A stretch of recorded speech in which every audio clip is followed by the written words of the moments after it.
Hey, ODPH Society and wrestling fans, this is Ken M from the ODPH podcast, better known as the Ocho Duro Parlay Hour. And in case you didn't know, I co-host The Wrestling Show with Rich from the Three Fat Nerds podcast. You can hear that show each and every week on the 3FN network, which is located at 8122productions.com. But for the month of February, we're sharing the show on the ODPH network. So you can hear, jump on board, interact. It's a fun time if you're a wrestling fan, so definitely check it out. Let us know what you think. Here we go.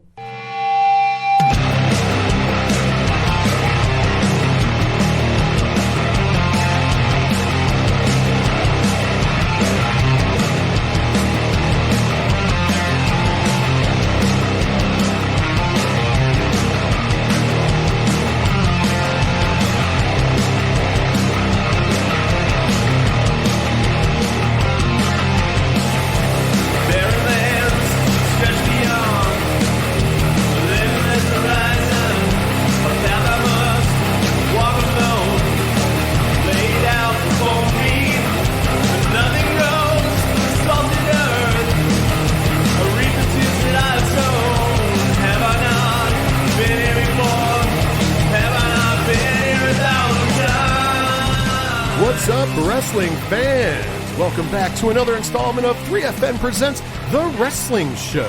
As always, we're coming to you from the 8122 Production Studios at Dragon Master Games. I'm your host, Rich, and here with me each and every week, like he always is, you also can hear him each and every week on the ODPH podcast, better known as the Ocho Duro Parlay Hour, where he hosts that show. But on the show, he's my co-host. It's Ken M. What is going on, 3FNW Nation? How are we doing this fine weekend?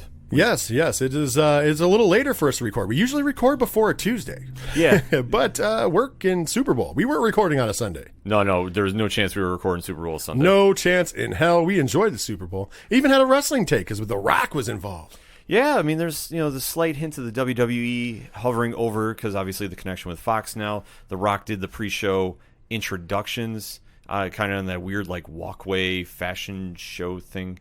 I don't know how to exactly describe it. Yeah, I got what you're saying. Yeah, but it was interesting. It was cool. It was definitely cool seeing The Rock do basic Rock things. And every wrestling company under the sun held a Super Bowl sale. Yes, as I was pointing it out, as I'm pointing it out to you when I'm looking at Twitter when we're watching the Super Bowl. But I hope everybody enjoyed the Super Bowl. I hope everybody enjoyed this past week of wrestling. I mean, we're going to dive into some stuff that happened this past week and some stuff that we just want to dive into in general. Before we do that, I just want to let you know if you would like to talk about anything we talk about on the show, because we always want to hear your feedback, or just anything in general. You want us to talk about a subject in the future, or you just want to say, hey, what's up, guys? You can do that by going to Three Fat Nerds Podcast on Facebook. Also, remember to like and share that page, and of course, you can follow us on Twitter and Instagram at 3FatNerdsPod. And of course, we are at 8122productions.com for all your 8122 Productions fix. We have the 3FN show, 3FNW show, and of course, Horror Zone 607. All that and more. I'll be adding stuff tomorrow. Actually, I'll be updating the website, just throwing it out there. Also, I'll be updating our Patreon. And if you would like to support us on Patreon for as little as $1 a month, $12 a year, you get a massive amount of bonus content, and you do help support the show because all of that goes into stuff here at the show. You can do that on patreon.com/8122 Productions. So, you know what, Ken? There's only one thing we can do at this point. You know what it is? It's time!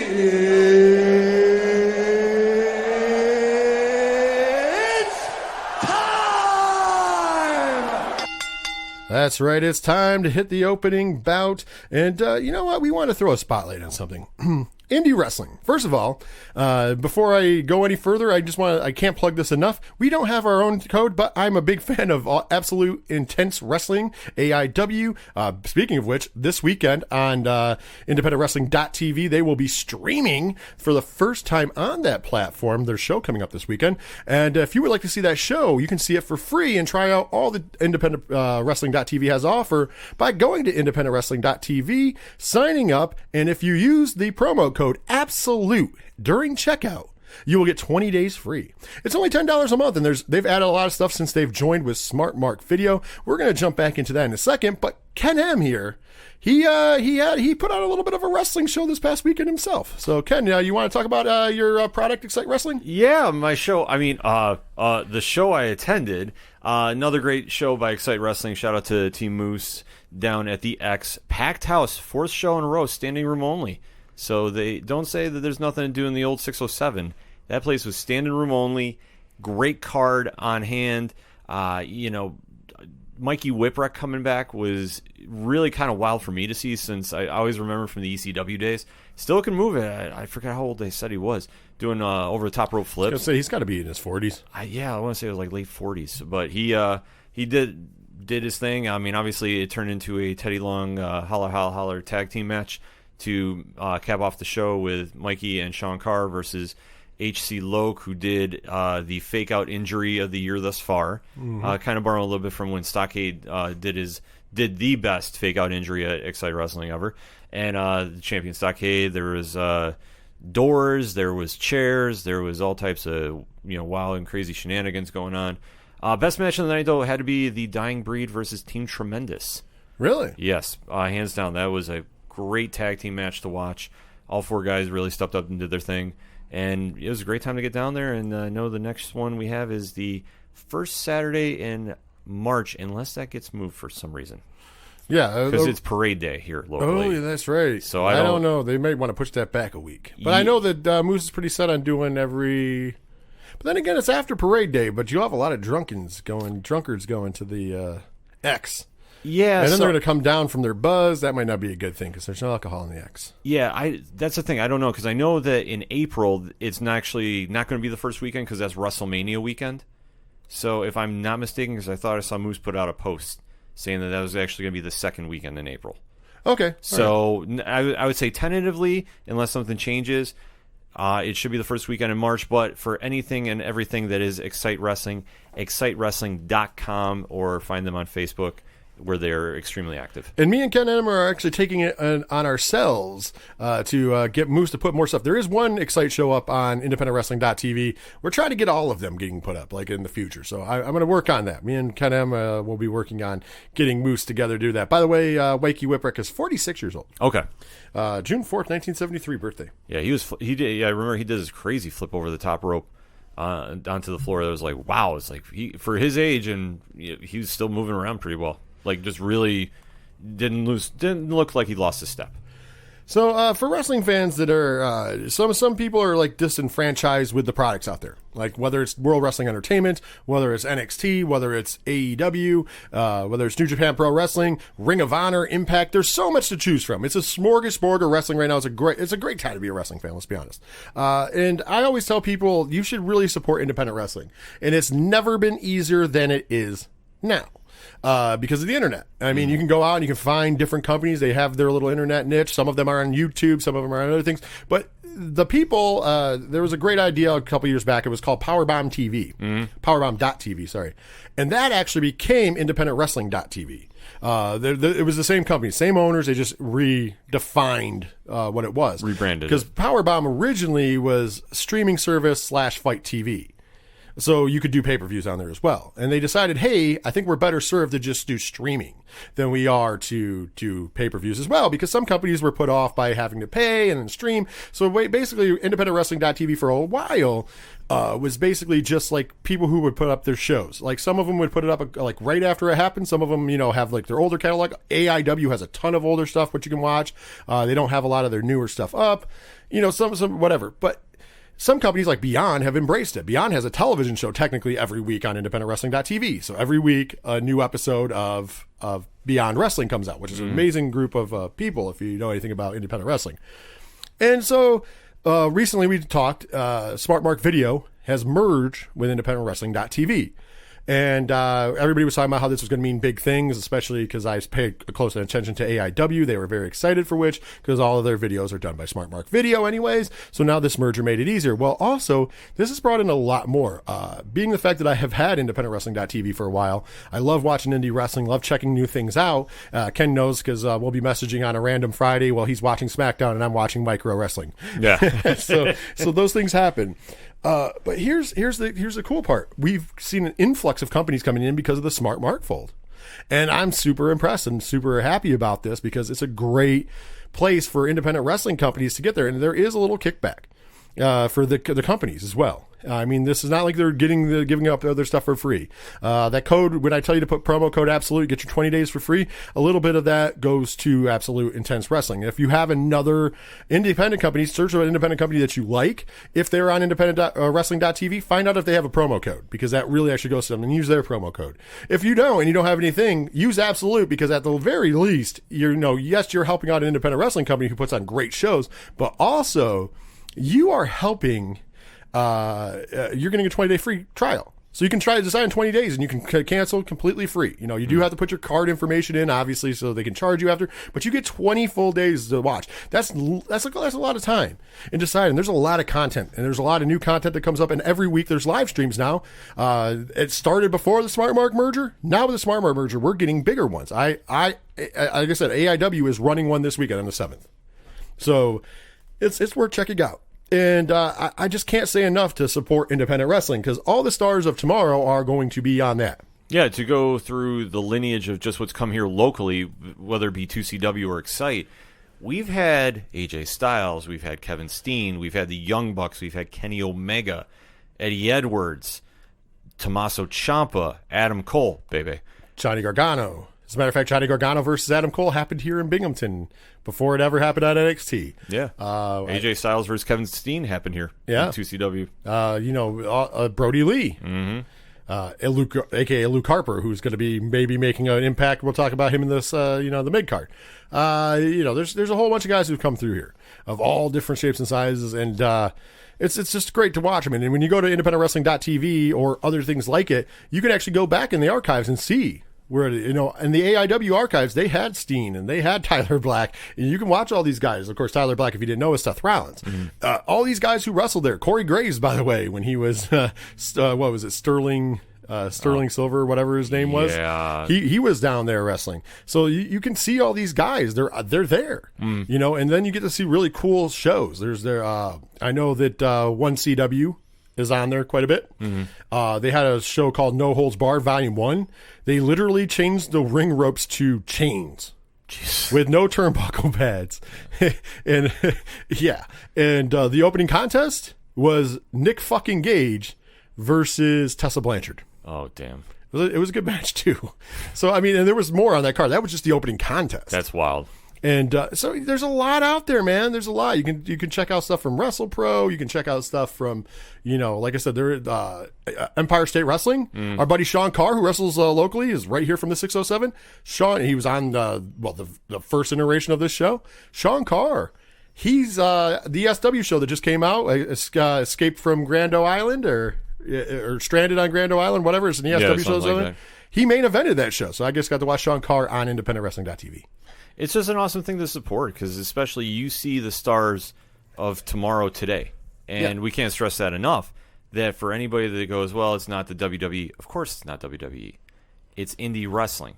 And you're going to see everybody hone their craft, so when they get to the big show, then you can be like, man, you watched this guy before he was there. All the guys that you watch on AEW, all the guys you watch on NXT, all the guys, well, most, I'm not going to say all, I shouldn't say all.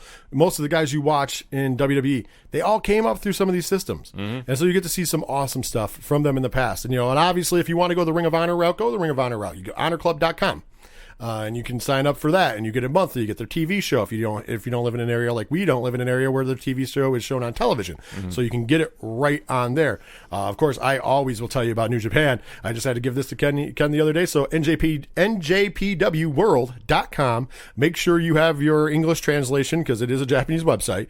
And for 999 yen, which is like $9 American, you can watch New Japan World, and you get to watch all of their stuff live, all of it. Yeah. I mean, if obviously with the time difference, if you don't want to watch it live, it's streaming after. It doesn't matter. But because I don't ever watch, except for Wrestle Kingdom, I don't get up early. Yeah, I'm sorry. No, we just had Tyler from Second Suitor on, and he was saying on the show, he's like, I love New Japan. I can't watch it because of left access. And I was like, well, sir, let me get you in touch with Rich, and hooked him up with that. Yeah. So now he is eternally grateful. Yeah. NJPWworld.com. So it exists out there. There is a lot of places you can go to get really good wrestling. We all, sometimes we get into I want to do this in the open, because sometimes we get into the hustle and bustle of giving our opinions on stuff, and that's what you tune in for. So we got to give back, and it was a perfect opportunity because Ken just went to see Excite Wrestling. But I also want to couple this with another product that is free on YouTube every Tuesday at 6:05, and that, of course, is NWA Power. Yeah, I have to say Power because it's 3 hours. Now, mind you, it's taped in the studio like the old NWA show. It has that very old feel, but it has a lot of new guys. Eli Drake killing it. Eli Drake, I don't know how any other company didn't gobble him up. He's killing it. Nick Aldis is the champion down there currently, big star down there. Nick Aldis is killing it. Colt Cabana's on that show. Our good friend Eddie Kingston's on that show. Who else? James Storm's down there. Aaron Stevens, formerly known as Damian Sandow's on that show. They got Question Mark. If you're not familiar with Question Mark, get familiar with Question Mark. He's great. The Rock and Roll Express. Rock and Roll Express is still doing their thing down there. They have there's older talent, there's good talent. Trevor Murdoch's down there, murdering stuff, man. It's very entertaining, man. I saw some stuff that's very entertaining. I just watched it again last week. I had to watch it a little bit. I would say you don't even have to check it out at 6:05 on Tuesdays. You can wait. You can watch it anytime on YouTube. It's free. Just type in NWA, subscribe to the channel. They have other content as well. But yeah, the Power Hour, Power is there. It's an hour, but they just call it Power with 3 R's, so that's why I keep extending it out. And this past week, they hit a home run because Marty Scurll, the villain, who just recently signed with Ring of Honor, who had it in his contract that he could work for the NWA and New Japan Pro Wrestling. Hint, hint. He's been doing a thing where he's trying to get the NWA title. He really wants it. Him and Nick Aldis have a past. They're friends. He came up short when they did have their title fight. So they've been planning something out. And, of course, this past episode, there was a waiting game of a meeting with Aldis and Marty. Marty played it great. He's like, I got things to do. And then finally Nick Aldis shows up. And Nick Aldis, one of his nicknames is the dealer. It made the deal. He said, all right, if I'm going to give you a title shot, then I need something returned from you. So I'll give you a title shot. But when you lose, you have to refund everybody's money in attendance. He's like, your big wallet, Marty. You can afford it. Everybody in attendance, and it's going to be at a pay-per-view. Everybody in attendance, you have to refund their money. And he left him with that cliffhanger. He did not answer on the spot. He said, I'll give you time to think, but if you want it, you have to risk it. So if you lose this match, everybody in attendance gets a full refund. You have to cut the check up front. See, what? That is amazing. Yeah, you don't have old school storytelling like that anymore. I mean, in my mind, that means the match is going to happen. Marty Scurll's going to become champion because there's nobody's going to refund the money. But at the same point in juncture, it's a cool little gimmick. Yeah. And if they pull the trigger on refunding the money, that's crazy. But it could be done. It could be done. One night only. Yeah, I could see that. Could be done. I mean, it's not like the guy that owns that company doesn't have money. Yeah. I mean, we're talking Billy Corgan runs that company. He has money. So he could do that. So potentially it could happen, but I'm just thinking Marty Scurll's going to be champion, which is fine with me. I'm good with that. I think he should be champion. I'm perfectly fine with that. It gives it a shot in the arm. Obviously, the news about Marty re-upping at ROH, and this is going to be one of the building bridges they have with other companies, which is smart. As independent wrestling companies work together, not against each other, this is where you can have cool interactions, and this is where you have fans tuning in that aren't used to seeing your product. There's going to be a lot more Ring of Honor fans that aren't familiar with NWA Power. I just like saying it that way. Yeah. Watching the product and vice versa, so it's a win-win. So I say definitely check that out. Also, I got to tell you what, Supercard of Honor, speaking of Marty Scurll hitting the ground running, I was going to say this because we were just talking about the villain, though. Him and Jay. Yes, dude, first of all, it goes to the New Japan show here in America, challenges Jay White, but did you also hear the announcement? After 10 years in the making, Kenta returns to Ring of Honor for Supercard. I heard him and Ishimura. Yep. There's tons of people coming over for Ring of Honor, but yeah, Kenta is returning for the first time to Ring of Honor since the last time he was at Supercard before he got signed with WWE. Yeah, man. It's great. I'm pumped. It was against Jeff Cobb and Dan Math, right? Yes, as far as I know, that's the match that's booked. Kenta, so damn good, man. So damn good. And I just don't man. That's gonna be a fight and a half. I cannot personally wait to see that. Because wasn't his last fight against Davey Richards in Ring of Honor? Yes, his last fight was against Davey Richards at a Supercard. Yep. So it was a Supercard of Honor show as well. That match was absolutely insane. So the second part of opening bout, man, we'd be amiss if we didn't talk about John Cena.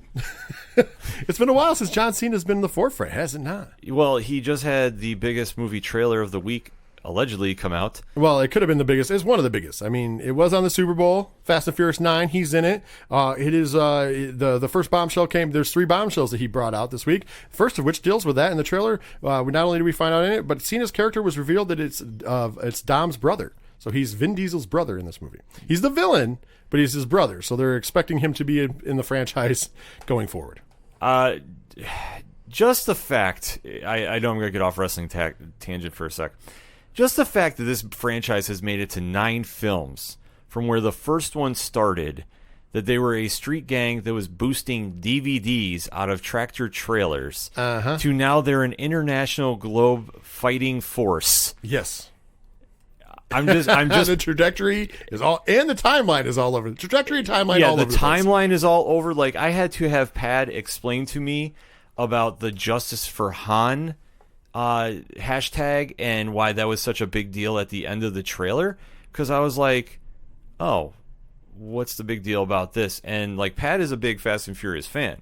Him and Dog are, so like the fact they're already screaming like we're getting our tickets today, they were translating this to me, and I guess that they more or less are wiping away Hobbs and Shaw out of the timeline or something to explain this, and they're making room for Cena. And I'm just saying this, Fast 10 needs to be in space. Yeah, that's the only place they can do now. That's the only thing go. Well, he dropped another bombshell. Well, talking to Jimmy Traina of Sports Illustrated, he praised the WWE champion Brock Lesnar. The exact quote is this: "If you want a cool quote, here it is. I think he's the best in-ring performer of all time. I thought his performance at the Rumble was a clinic on how to establish yourself, how to establish those around you, establish the championship, establish the importance of one event. He did so in less than 30 minutes, and I certainly don't have the skill set to do that. And it was awesome to be able to see a masterclass man put on a clinic on what to do and how to do it, and I was really impressed with the Rumble."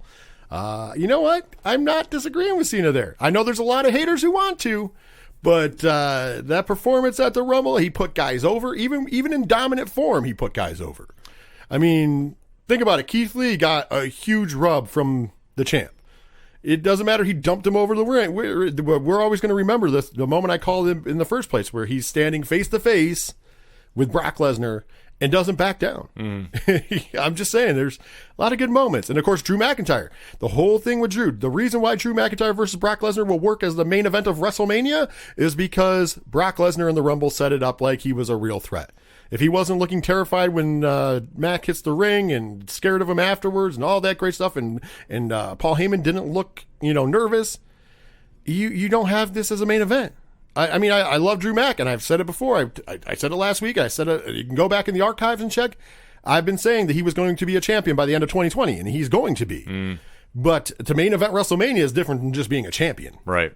When you're going to go in there and you're going to be the guy to main event WrestleMania, and the crowd is solidly behind you, it's a whole difference. And then the fact that the champion, the unstoppable beast, it writes itself.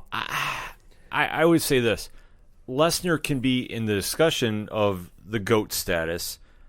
I don't necessarily know if I'd put him there ahead of like a Shawn Michaels or a Ric Flair, but he's in the discussion, let alone, I would say, since returning from the UFC, he's been arguably one of the best performers on the WWE roster. What he's done, being the athletic freak that he is, he's now developing a character. He's now developing mannerisms, which he didn't have his initial run. And he is now taking that ball and making something of it. And his performance at the Royal Rumble is one of the best all time. I am not questioning that one bit. But to say he's the greatest ring performer of all time, he's in the discussion. I want to go as far as that. I still think the greatest in-ring performer of all time is Shawn Michaels. That's my biased opinion, followed very closely by Randy Savage and Ric Flair. Yeah. I'm very closely. Like, that's a tight group there. But I do think Shawn just etches out because Shawn did everything. He was a total package. Yeah. Not Lex Luger-wise total package, but he was a total package on the mic, on the promos, in the ring. Yeah. We insert that there. I need a hero. Although your rendition is way better. Thank you. But anyways, I don't know. But I will agree that Rumble performance was amazing. And anybody who says differently, go back and watch it and don't be judgmental just because you don't like Brock Lesnar.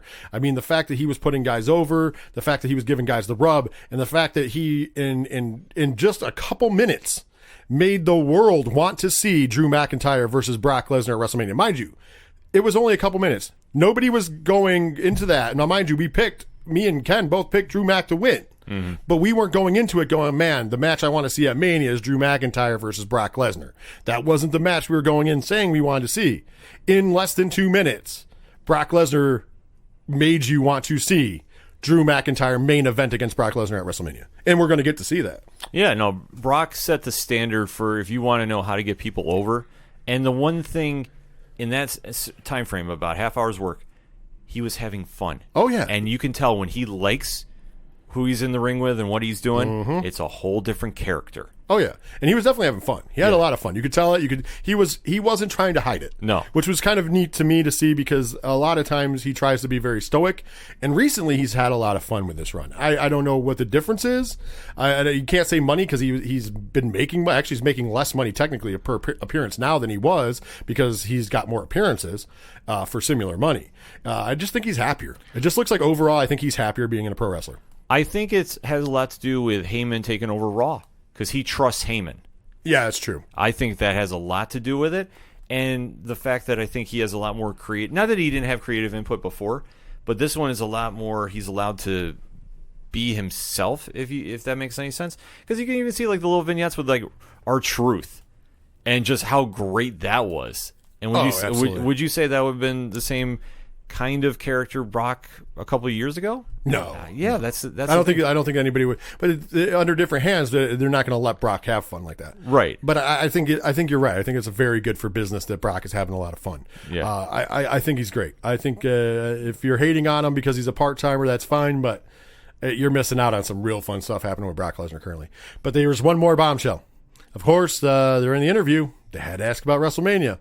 Exact quote is, "I will for sure be at the event, and I have great trust in the process, and I have great faith in Vince McMahon, not only as a boss, but as so much more than that." He added that if Vince asks him to be there, he absolutely will in whatever capacity the WWE would like. And quote unquote, there is no job too small.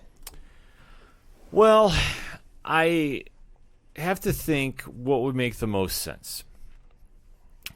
And part of me has this really weird suspicion that we are going to get John Cena versus Bray Wyatt the Fiend. The ultimate good guy versus the ultimate bad guy. I don't think that's going to happen, though. Okay.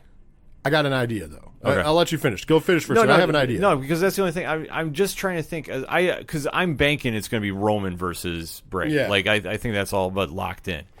But for Cena to come back, it's got to be a big main event type deal. I'm just going to throw this out there. I will accept Cena versus Bray, one condition. If the rumored story arc, which seems to be true, is happening, Bray Wyatt wins.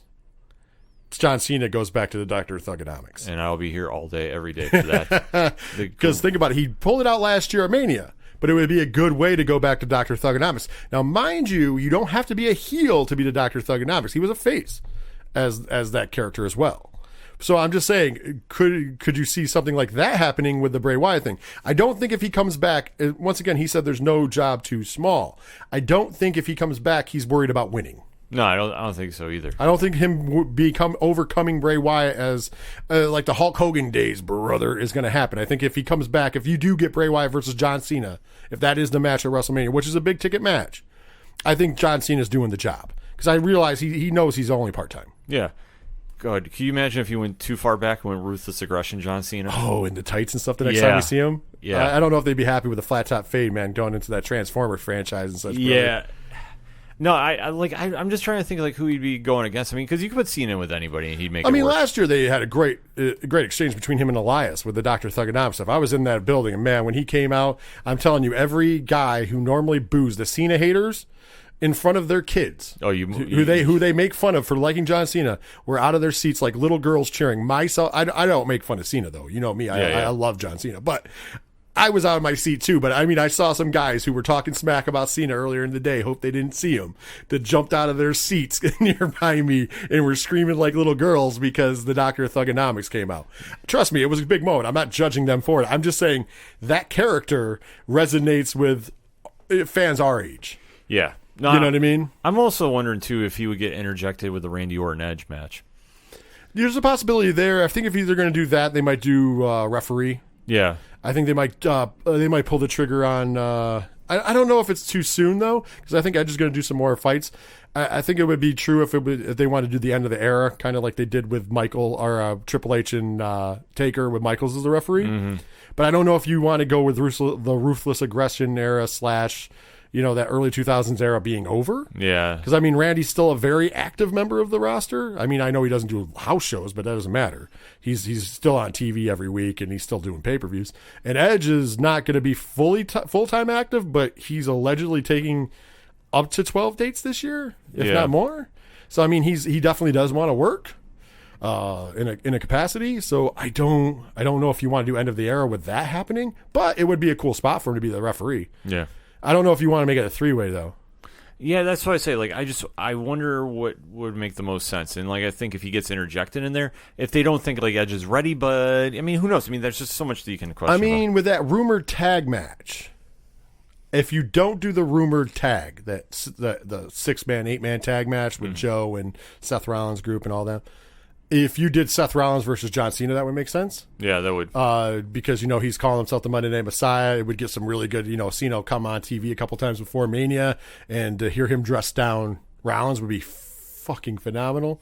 Because I think they would let him do whatever he wanted there. Mm-hmm. And regardless of what you think about John Cena, on the mic, he's untouchable. Yeah. He really is. Because, I mean, he even volleyed with The Rock and dare I say, got the better of The Rock. Yeah. In those promos, including when he called The Rock out for writing Sharpie on his arm to remember lines, and got in trouble for that too. But, yeah. God. It was one of the best moments ever, by the way. So lest you forget that John Cena has had some pretty epic fucking moments. Yeah.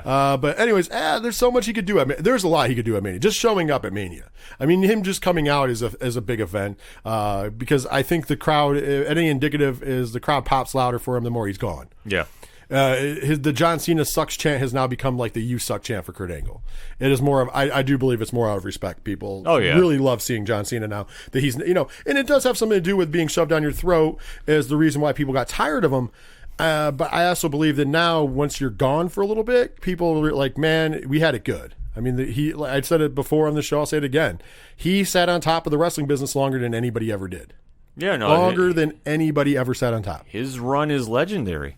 That's why I say you appreciate the greatness when it's gone. Yeah. Yeah, you can remember back on that, even if in the matches he had great matches. I mean, it's not, people always said about he might not be the best technical wrestler in the world, but from bell to bell, he'll give you 100%. Yeah. Even if it cost him his own, getting injured, which he did a couple times. Definitely ill-advised, but whatever. He wanted the spot to look like he wanted it to look. Yeah. It is what it is. I mean, obviously that's how AJ ended up hurt at the Rumble too. He wanted a spot to look the way he wanted it, and sometimes that means you get a little hurt. Taking the bullet, yeah. You got to. But with that, that's going to end the opening bell. That was a good extended one. I hope you guys take our advice and watch some independentwrestling.tv or just go out to your local indie promotion. Trust me, you can find them a lot of places. You don't have to drive far. I guarantee. Go see an indie show. It might be a little off. Some are better than others, but at least you're supporting independent pro wrestling, which is always a good thing. So, support that stuff, especially if you're complaining about the world of wrestling right now. And also, John Cena, man, we'll see where he's going. We'll see big things, though. Big things. I mean, he had a huge Super Bowl commercial, too. Just yeah. He's going to come in a star. So we are going to take our first break. You are going to hear a promo from one of our friends at one of our many Twitter groups / podcasting groups, whether it's Next Wave, Pod Nation. Shout out to all of them. Go to podchaser.com. You can check out those lists. #607podcast has a list on there too. Hey. Just throwing it out there. But you're going to hear that during the break. When we come back, it's going to be time to hit up that mid-card. Hello, this is Andrew from the Pop Culture Brews podcast. We're the podcast where we take pieces of pop culture we absolutely love, we do deep dives on them, and then at the end of the episodes, we reveal to you the beers we were inspired to make by it. You can catch us on Spotify, Apple iTunes, and all of the usual suspects. Why not come check us out and have a pint?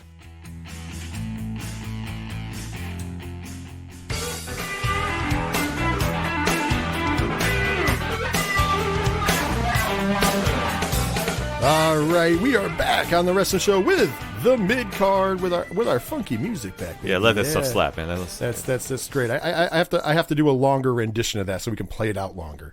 The soundboard, I did a quick snippet. I could have done longer. Maybe when I upgrade. Let's see if we can get some band to do a cover for us. We should.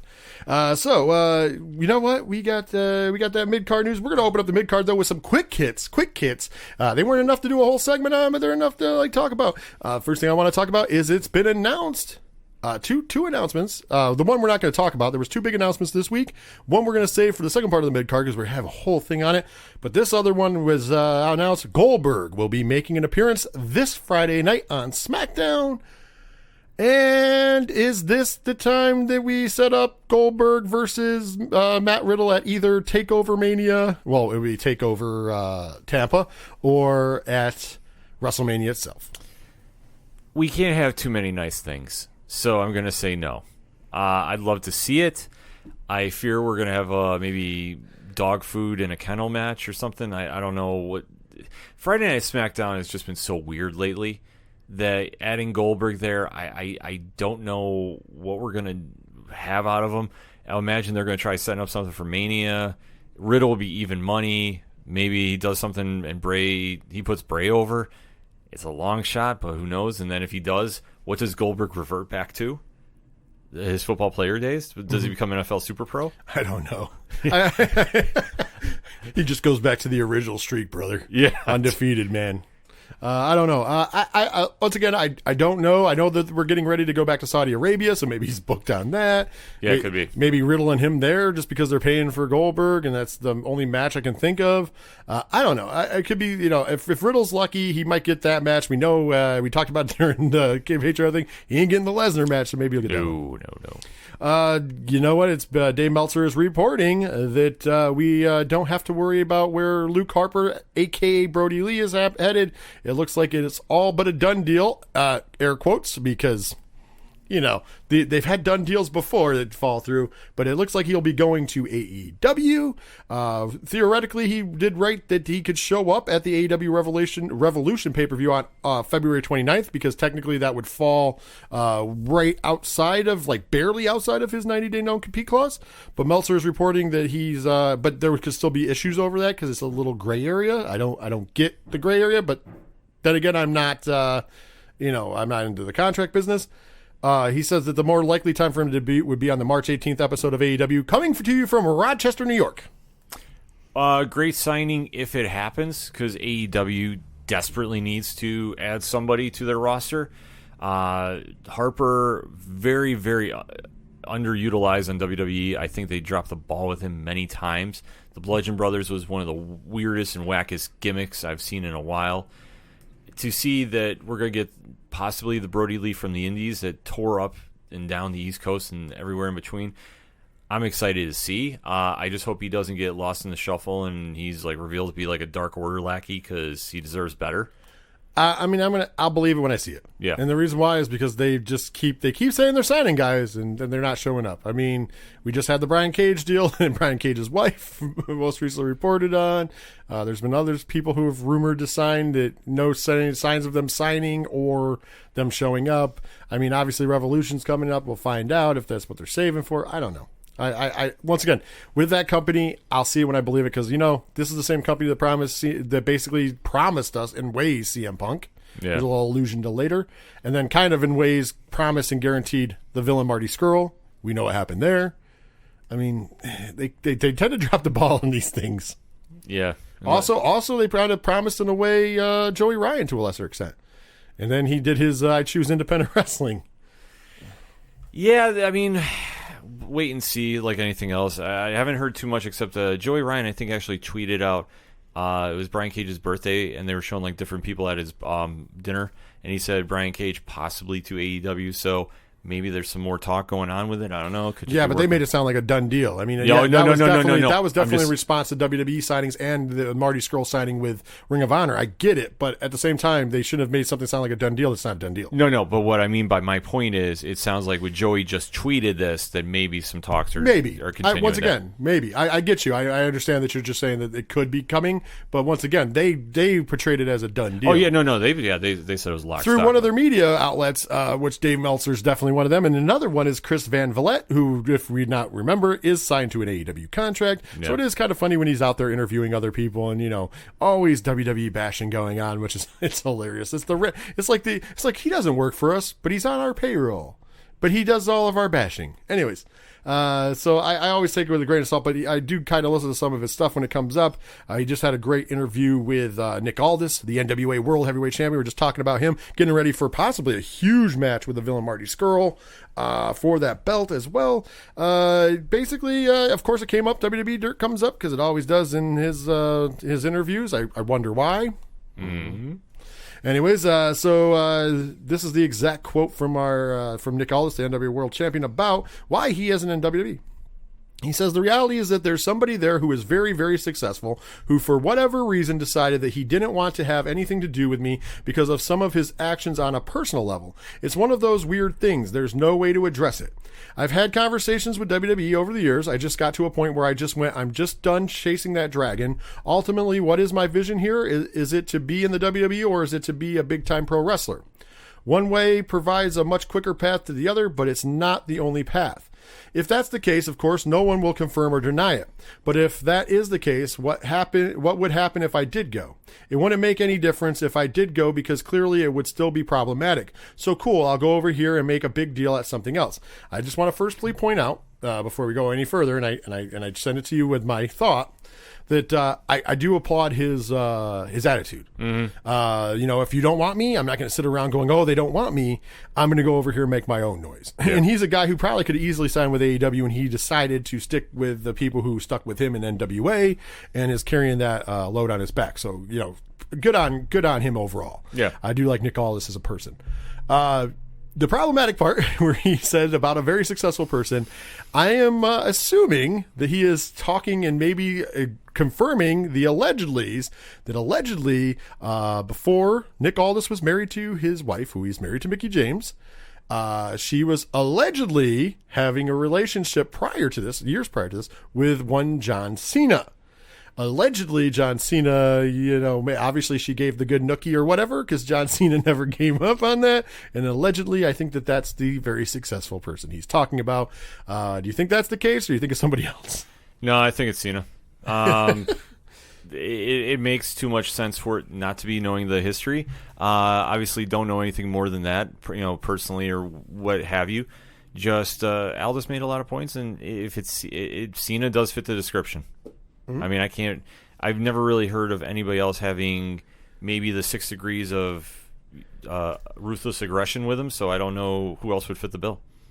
So speaking of people being on podcasts, I wish she'd come on our podcast. We get a lot of hits. Ronda Rousey was on Corey Graves' After the Bell podcast this past week, and she got asked, of course, Corey Graves, I'll give him credit for as an interviewer. He is not scared to ask questions.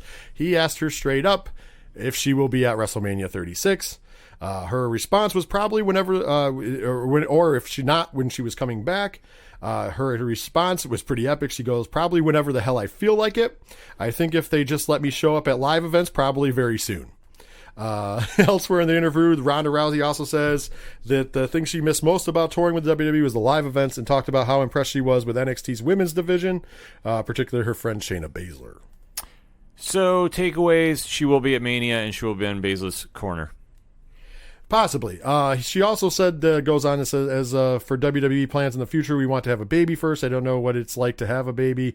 I could look down at this beautiful child and be like, F everything. I don't care about anything else other than this baby, and you'll never see me again. Or I could be like my mom, who she trained while she was 8 months pregnant and then won the U.S. Open 6 weeks after giving birth, which was unbelievable. I don't think I'm going to try and aspire to her level, but I'm just saying you never know. I don't want to make any promises about the future when I don't know how I'm going to feel in the future.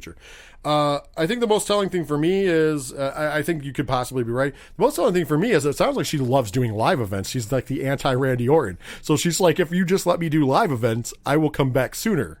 Which I think that would definitely get the house gate up on live events. Oh, I think so too. Plus, you have to remember as well, she was a super fan before signing, and she understands the whole thing about going to a show and being a part of the experience.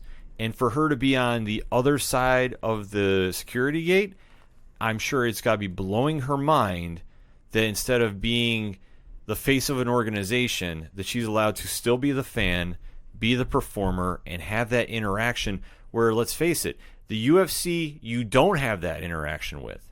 You do to a degree, but not as much as WWE. So I think for her to have that and to really get the wrestling community's, I don't know if approval is the right word, but just the interaction and just kind of like their feelings toward her, which for the most part was positive, to have that reciprocated to somebody that has never had that fan experience in her professional career, I think is something that, that she would definitely aspire for. No, I agree with you. I will throw this out there. Speaking of one person possibly returning and one that says no way, Stone Cold Steve Austin, while reviewing his 2020 Royal Rumble on his podcast, of course, Edge coming back from a neck injury, Steve Austin with a similar neck injury. $1 million question was asked, will we see Stone Cold one more time? Stone Cold had this to say. He said, basically, you're asking me based on Edge's return, would I consider making a return? No. Whatever Edge is doing has nothing to do with me. I'm done. I've already said I'm done.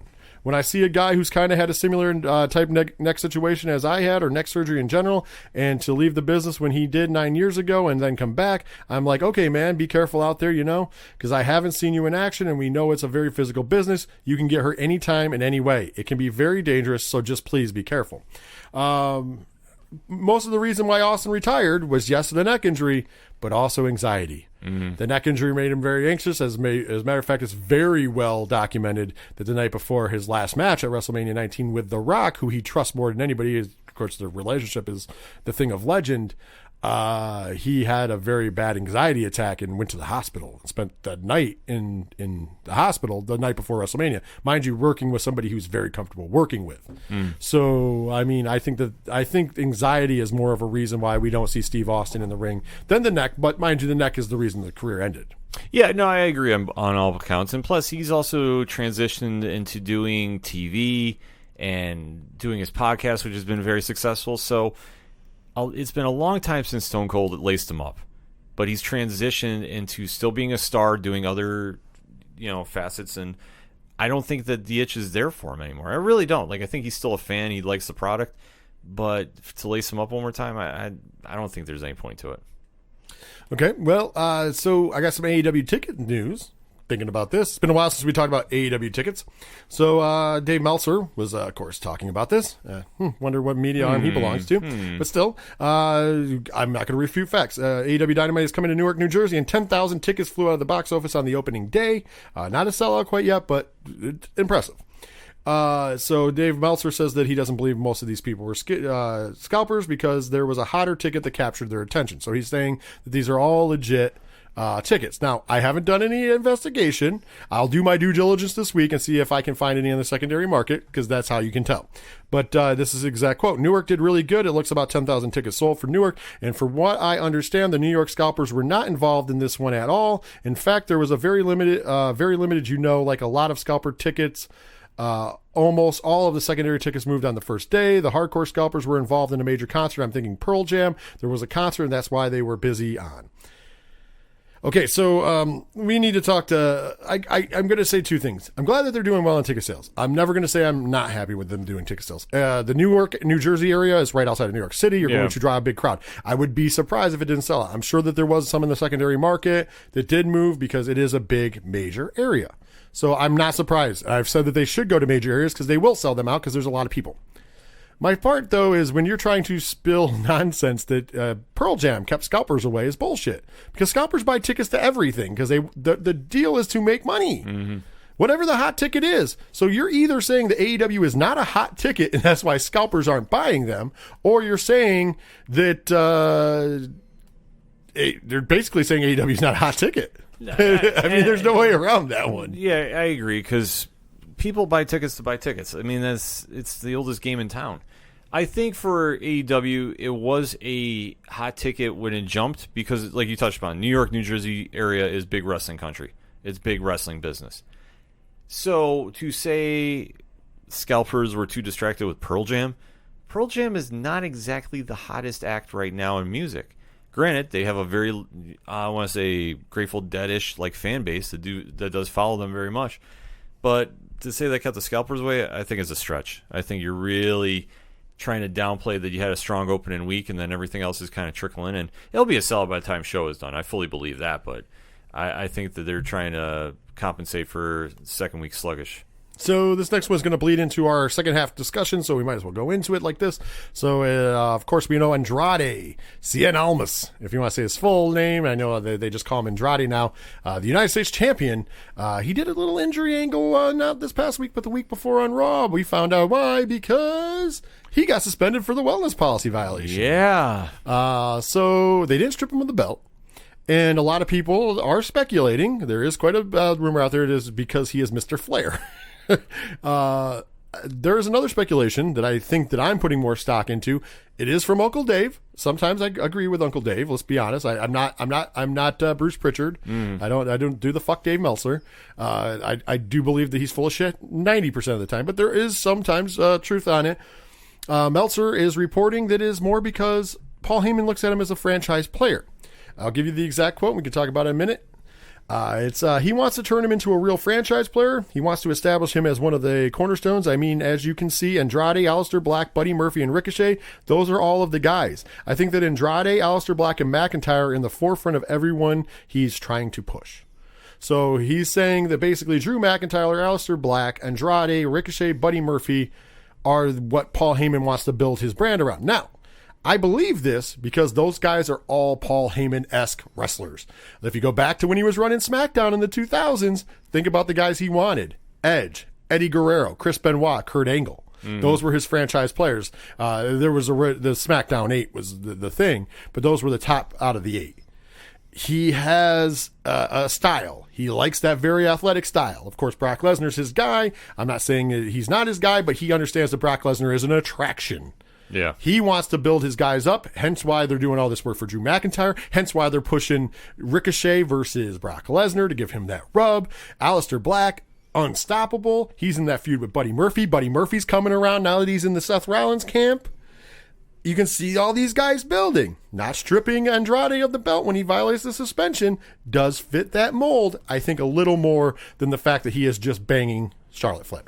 Your take. Yeah, no, I have to agree. I mean, obviously, the connection with Charlotte, and we know about people getting put on the same shows and all that, kind of looms a little over this article. But, end of the day, he is a Heyman guy, and you can definitely tell that. And the fact they didn't take the belt off him, I think, proves it. Because, honestly, who are you going to give the belt to? Carrillo? You can't. Not at this stage. No, I agree. Which, I mean, who else could you give it to? I mean, sure, you could have gave it to Ray for a month, but...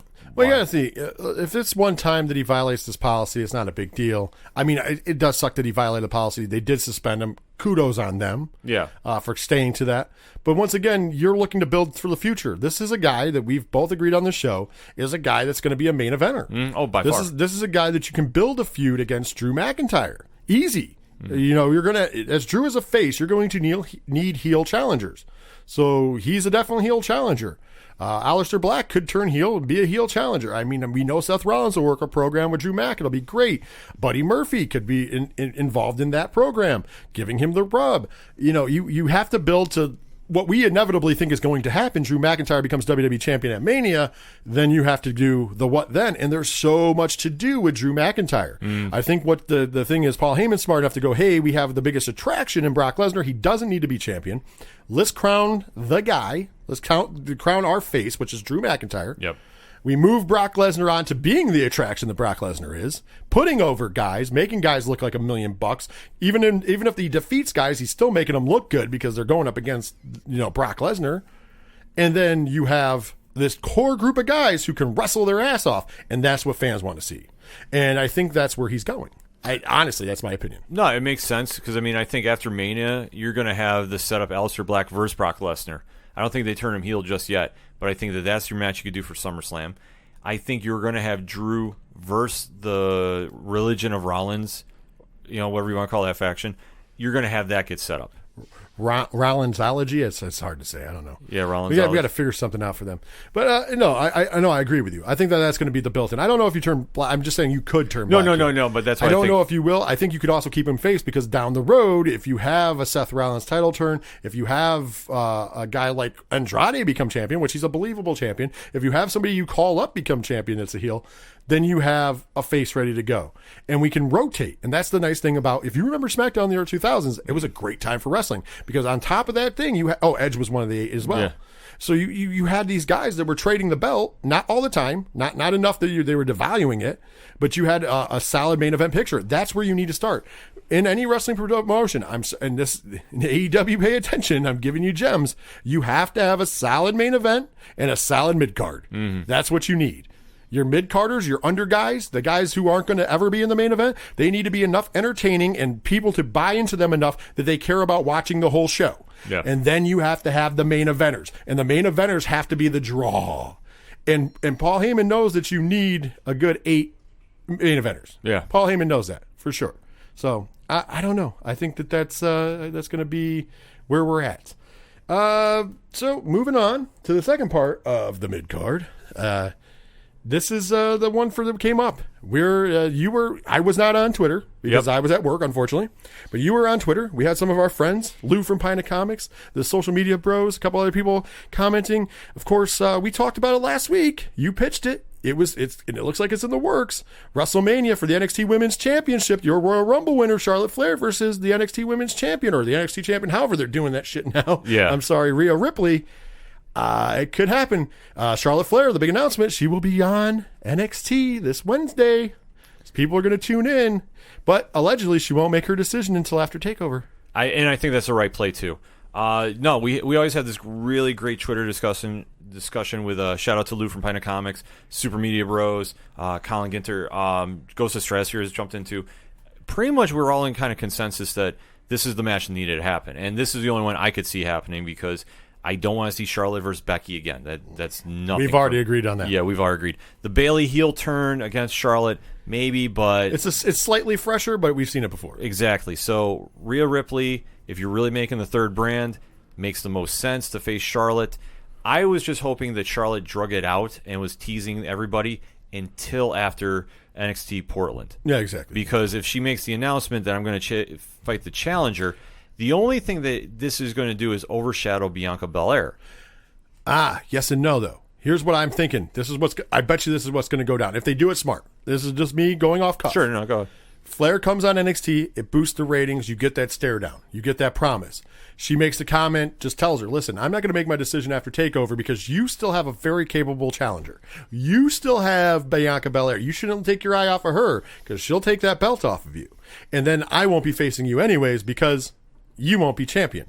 So we'll talk after TakeOver. That's how you end it. You do a little back and forth. That's how you end it. Tell her, hey, listen, don't take it. So it doesn't overshadow Bianca Belair. So it's saying, hey, listen, you have a very credible, very able challenger to that belt. Your belt is in jeopardy. So instead of looking at me and challenging me, sweetheart, make sure you have that belt after TakeOver. What you do is instantly at TakeOver, if you really want to buzz, as soon as she wins, Charlotte Flair's music, her music hits, but then you fade out into Charlotte Flair's music. Charlotte walks down. I don't know if you get physical or not, or you just point at that, and there's probably going to be a WrestleMania sign. Point at the belt, point at the WrestleMania sign, and then you have it.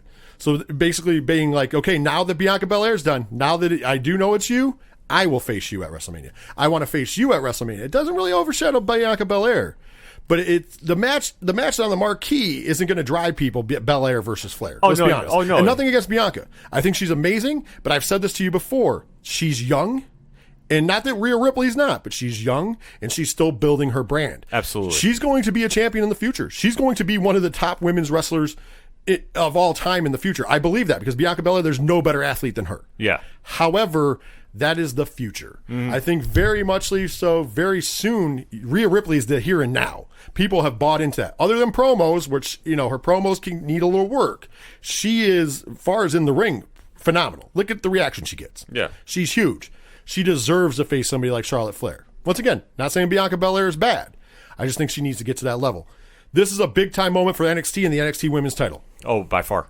You have the top, and we'll talk about where this conversation went in a minute, but whether you like it or not, you have the top women's wrestler in the world as far as since the women's revolution being Charlotte Flair. And if she is going to challenge for NXT, it says that, remember when we said any belt? We meant any belt. Remember when we said that there could possibly be, NXT is a big thing? It is. And I think that establishes all of that with that challenge, and it establishes Rhea Ripley, because I don't actually see her losing that match. I don't either. I think Rhea goes over. I think there's a lot of money to be had there, because I think if Charlotte wins, everybody's just going to think it is because it's the quest for, 17? Quest for 17, yeah. Yeah, but to throw a big curveball, and you really want to establish Rhea Ripley as a huge player in the whole WWE landscape, it's what you do. Because I know a lot of the Twitter discussion was she's going to get fed to Charlotte. I don't think so. I don't think so either. I got to point this out. Let's get into that. There is a little bit of Twitter hate from our group of friends, but there's Twitter hate overall about Charlotte Flair. Yeah. I get it. I do. She's been kind of force-fed to us in a way. She's been kind of, in a way. It happens. It does happen. I get it. It's what happens with everybody. The difference is I think the reason why she did it, and yeah, part of it is her name is Flair. Let's be honest. The name sells. Yeah. It can't hold that against her that the name sells. The second part of it is, though, she was the first major star coming out of the women's revolution. Some people would argue Paige, but Paige still had that stain of diva on her. She was up before. I think there's something to that. The first real women's revolution star was Charlotte Flair. Probably because of her name, but also her in-ring skill. She was leaps and bounds above the other girls who came up. Yeah. I know some people don't believe that, but Becky Lynch was still the river dancing. Becky Lynch was not Becky Lynch. Becky Lynch was still river dancing. Sasha Banks was botching, which she still does in a way. Bayley was not over on the main roster at all. But that's why Bayley didn't come up with them at the time. Right. At first, but still, even when she came up, she wasn't over on the main roster at all. The gimmick didn't work there that she worked in NXT, which is fine. Fast forward to now, this is a whole different Bayley. Where if you look now, all of those ladies have grown into their own. Yeah. Becky Lynch has become the man in one of the highest selling wrestlers of all of the past few years and of all time in WWE. Bayley as a heel, who would have thought that the girl that most people thought would never be a heel or could never pull off being a heel is one of your most wow, I can't even say the word enigmatic heels. I said it wrong. Yeah, she's enigmatic. Yeah, I'm just Anyways, but she's amazing as a heel. Sasha Banks is still Sasha Banks. I mean, the boss is great as far as promos. The boss is great as far as giving you a build and a story in the ring. She's always been a little rough. And but she's not saying anything bad. She takes chances. That's what people like. She'll crash and burn, but she takes chances.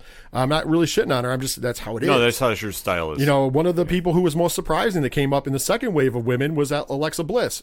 Due to injuries, it's kind of gotten sidelined a little bit into the tag realm, but she's starting to make that come back up. She's an damn it. I'm not even going to use that word anymore because today I can't say it. She's great. She's a phenomenal worker, phenomenal on the mic. I mean, as a character, great. I mean, so there's a lot of women who have made that come up. But if you remember you got to go back to that revolution starting. There was one person who was leaps and bounds above all of them that had all the tools from the jump. Mm-hmm. She was great on promos. She was great in the ring. She was great at talking to people. It was great. So no, yeah, you have to say that. I just think lately, though, you can tell she's. I don't want to say become complacent, but I know the Kairi Sane injury. Yeah, that was a little. That's kind of looming overhead. That maybe her focus wasn't fully there at the time, but now that she's in against Ripley, you can kind of see a new bounce to her step.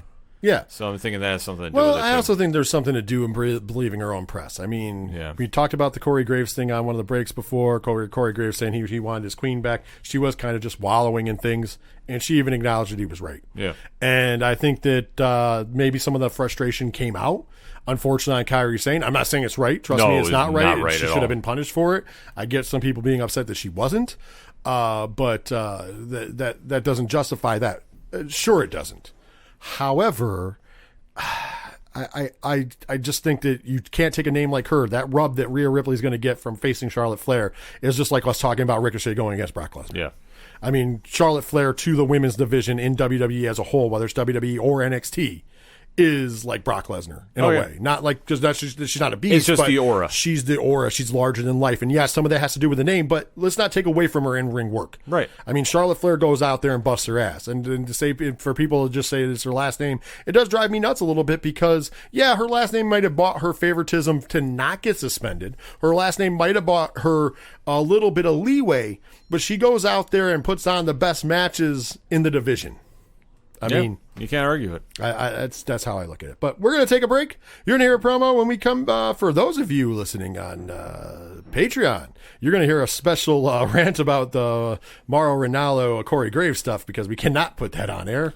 Nope. And when we come back, it's the main event time, and we got a nice little. There's a little something going on cooking there that I know you guys will want to listen to. So we'll be right back on the Wrestling Show.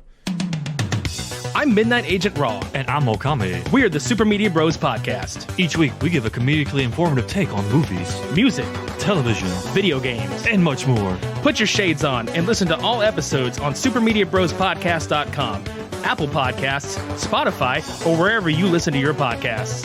Yeah, Shades on. we're off. Wrestling fans, are you ready? Let's get ready to rumble! That's right, Ken. It's time to rumble. It's time for the main event. And in the main event slot this week, I got to get a precursor. So on the show, we have championed the fact of the clickbait wrestling quote-unquote journalism and YouTube and the internet, and it is very clickbaity. And I've come out a bunch of times and said, these guys really don't feel this way. They're just trying to get you to click because clicks to them equal money. We have no financial gain out of it, so clicks to us aren't equaling money. This is our opinion, and I think I still would have that opinion. I'm of the opinion I love being an independent podcaster. If somebody would like to jump on board and sponsor, I would like to do it DIY. I don't want to join some group that just throws programs into my show, because I wouldn't do that to you listeners. Once again, if somebody wants to pay me though to do a sponsorship, as long as I feel like it's adequate, I would do it. Right. But I get it. I do get the money making stuff. I'm not even going to shit on these sites for that, but all of them have been rah AEW, rah this, rah that. I guess before we go any further, it's trigger warning time, right? Mm-hmm. We need a drink. Prisoners don't get drinks. Oh, yeah? Hey, Kool-Aid! Oh, yeah. Here comes Kool-Aid. Here comes Kool-Aid. He's gonna save. That's right. Kool-Aid's going to save the day, Ken. So Kool-Aid always does. The Kool-Aid drinkers, sorry if you get offended, because we are going to talk about your company. Although we're going to try not to be so negative. It is a negative in connotation, but there was a reason I segued with what I did. It seems to be that some of these places are coming off of just their clickbaitiness, and some real feelings are starting to trickle out. The experiment at AEW is almost 6 months old. We're going into the 6th month now, as far as television goes. As far as the company goes, we're over a year, if you count when they made the announcement. We've had 5 pay-per-views from this company and over about 12-ish AEW Dynamites and about 12-ish AEW Darks. And, of course, the countless number of other YouTube stuff that they do. Right. Which is fine. I'm not crapping. So let's just say that there's a body of work now to be judged. And it's starting to get to the point where people are judging. And we've been judging it for a while, and we've called them when they've done things good, and we've called them when they've done things bad. And I guess that could make us unpopular with some, which is fine. I'd rather be honest to myself than be popular for a bullshit opinion that's not real. Some people don't have that same philosophy, obviously. And I get it. Clickbait, they make money off of clicks. I get it. If I was doing that, I guess I'd be in that boat. One of the biggest cheerleaders, besides guys on the payroll, because let's be honest, Dave Meltzer's on the fucking payroll at AEW. Van Vliet is. And Van Vliet is definitely, well, we know he's definitely, Uncle Dave is like on a side note. Like they don't say it, but Van Vliet had a whole, AEW, welcomes, what I mean? Like he had his hashtag, he is AEW, whatever the fuck, right. They were doing at the time. So he was a signed guy. So you understand where their hit pieces come from. I get it. You work for the company, they're paying you. And Dave Meltzer, trust me, he's getting paid by AEW quite a bit. So, you have other people that, like I said, it's Click. One of the big companies out there is What Culture?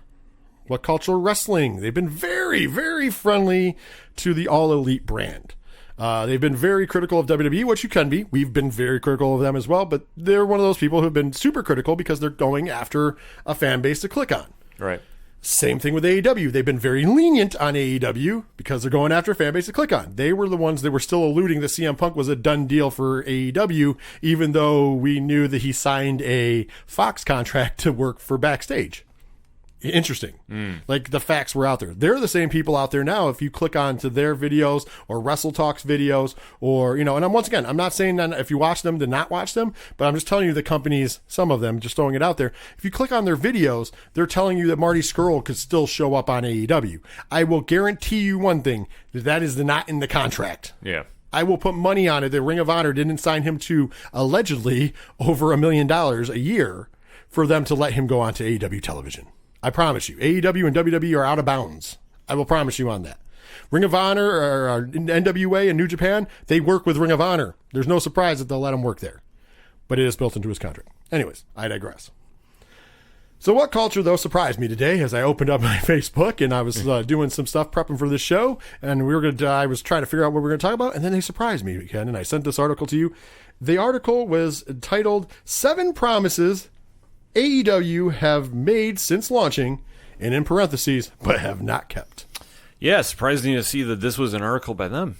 Yeah, I was kind of shocked as well. So I'm going to go through this, and then we're going to kind of add a couple of our own to it. I'm going to tell you this. We're not going to be harsh on things that were years in the build. But you've had enough time to make some of these things a reality, and I think there's some of these things that they've missed that they've had time to make a reality as well, Ken. So I'm going to go over them, and I'm sure you have a couple ideas as well. So number 7 on their list was the Oriental Wrestling Entertainment, OWE. Yeah. They announced on January 8th that was the first company that they had a promotion with, that they had a spar with. Of course, as you remember, SEMA came in with #StrongHearts, and they wrestled at the Double or Nothing pay-per-view. Mm-hmm. So that's SEMA, L. Lindemann, and T-Hawk. Remember that? Yep. So since then, though, they have gone on some undercards of pay-per-views.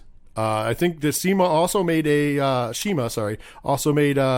appearance on AEW Dark, too. Yeah, Shima also fought Kenny Omega and gave his first win. Yep, on pay-per-view. Yep. But he also did, he's done a Dark. He's done Darks, but they haven't been on TV. But that's what they're saying. Supposedly, you guys are promoting together, but not one native talent from that promotion has appeared on AEW television yet. I mean, I'm not as worried about that one, but it was a promise that you're working with somebody. The same thing could be said for AAA. Allegedly, I have a deal with AAA. We've seen the AAA championship that Kenny Omega defends on Dark occasionally. And, of course, if you count, Phoenix and Pentagon, which you can't really. Yeah. Because they're signed to AEW as well. I haven't seen any AAA crossover other than that. No, the only crossover they did was defend the titles on All Out. It was the ladder match there between the Bucks. And, but there hasn't been any connection. It's just been... Since they started, it was supposed to be the fresh take, and we're working with everybody, and here we are 5 months later into TV, and crickets. So number 6, though, this is another one that we've talked about on here, and we can talk about in a minute.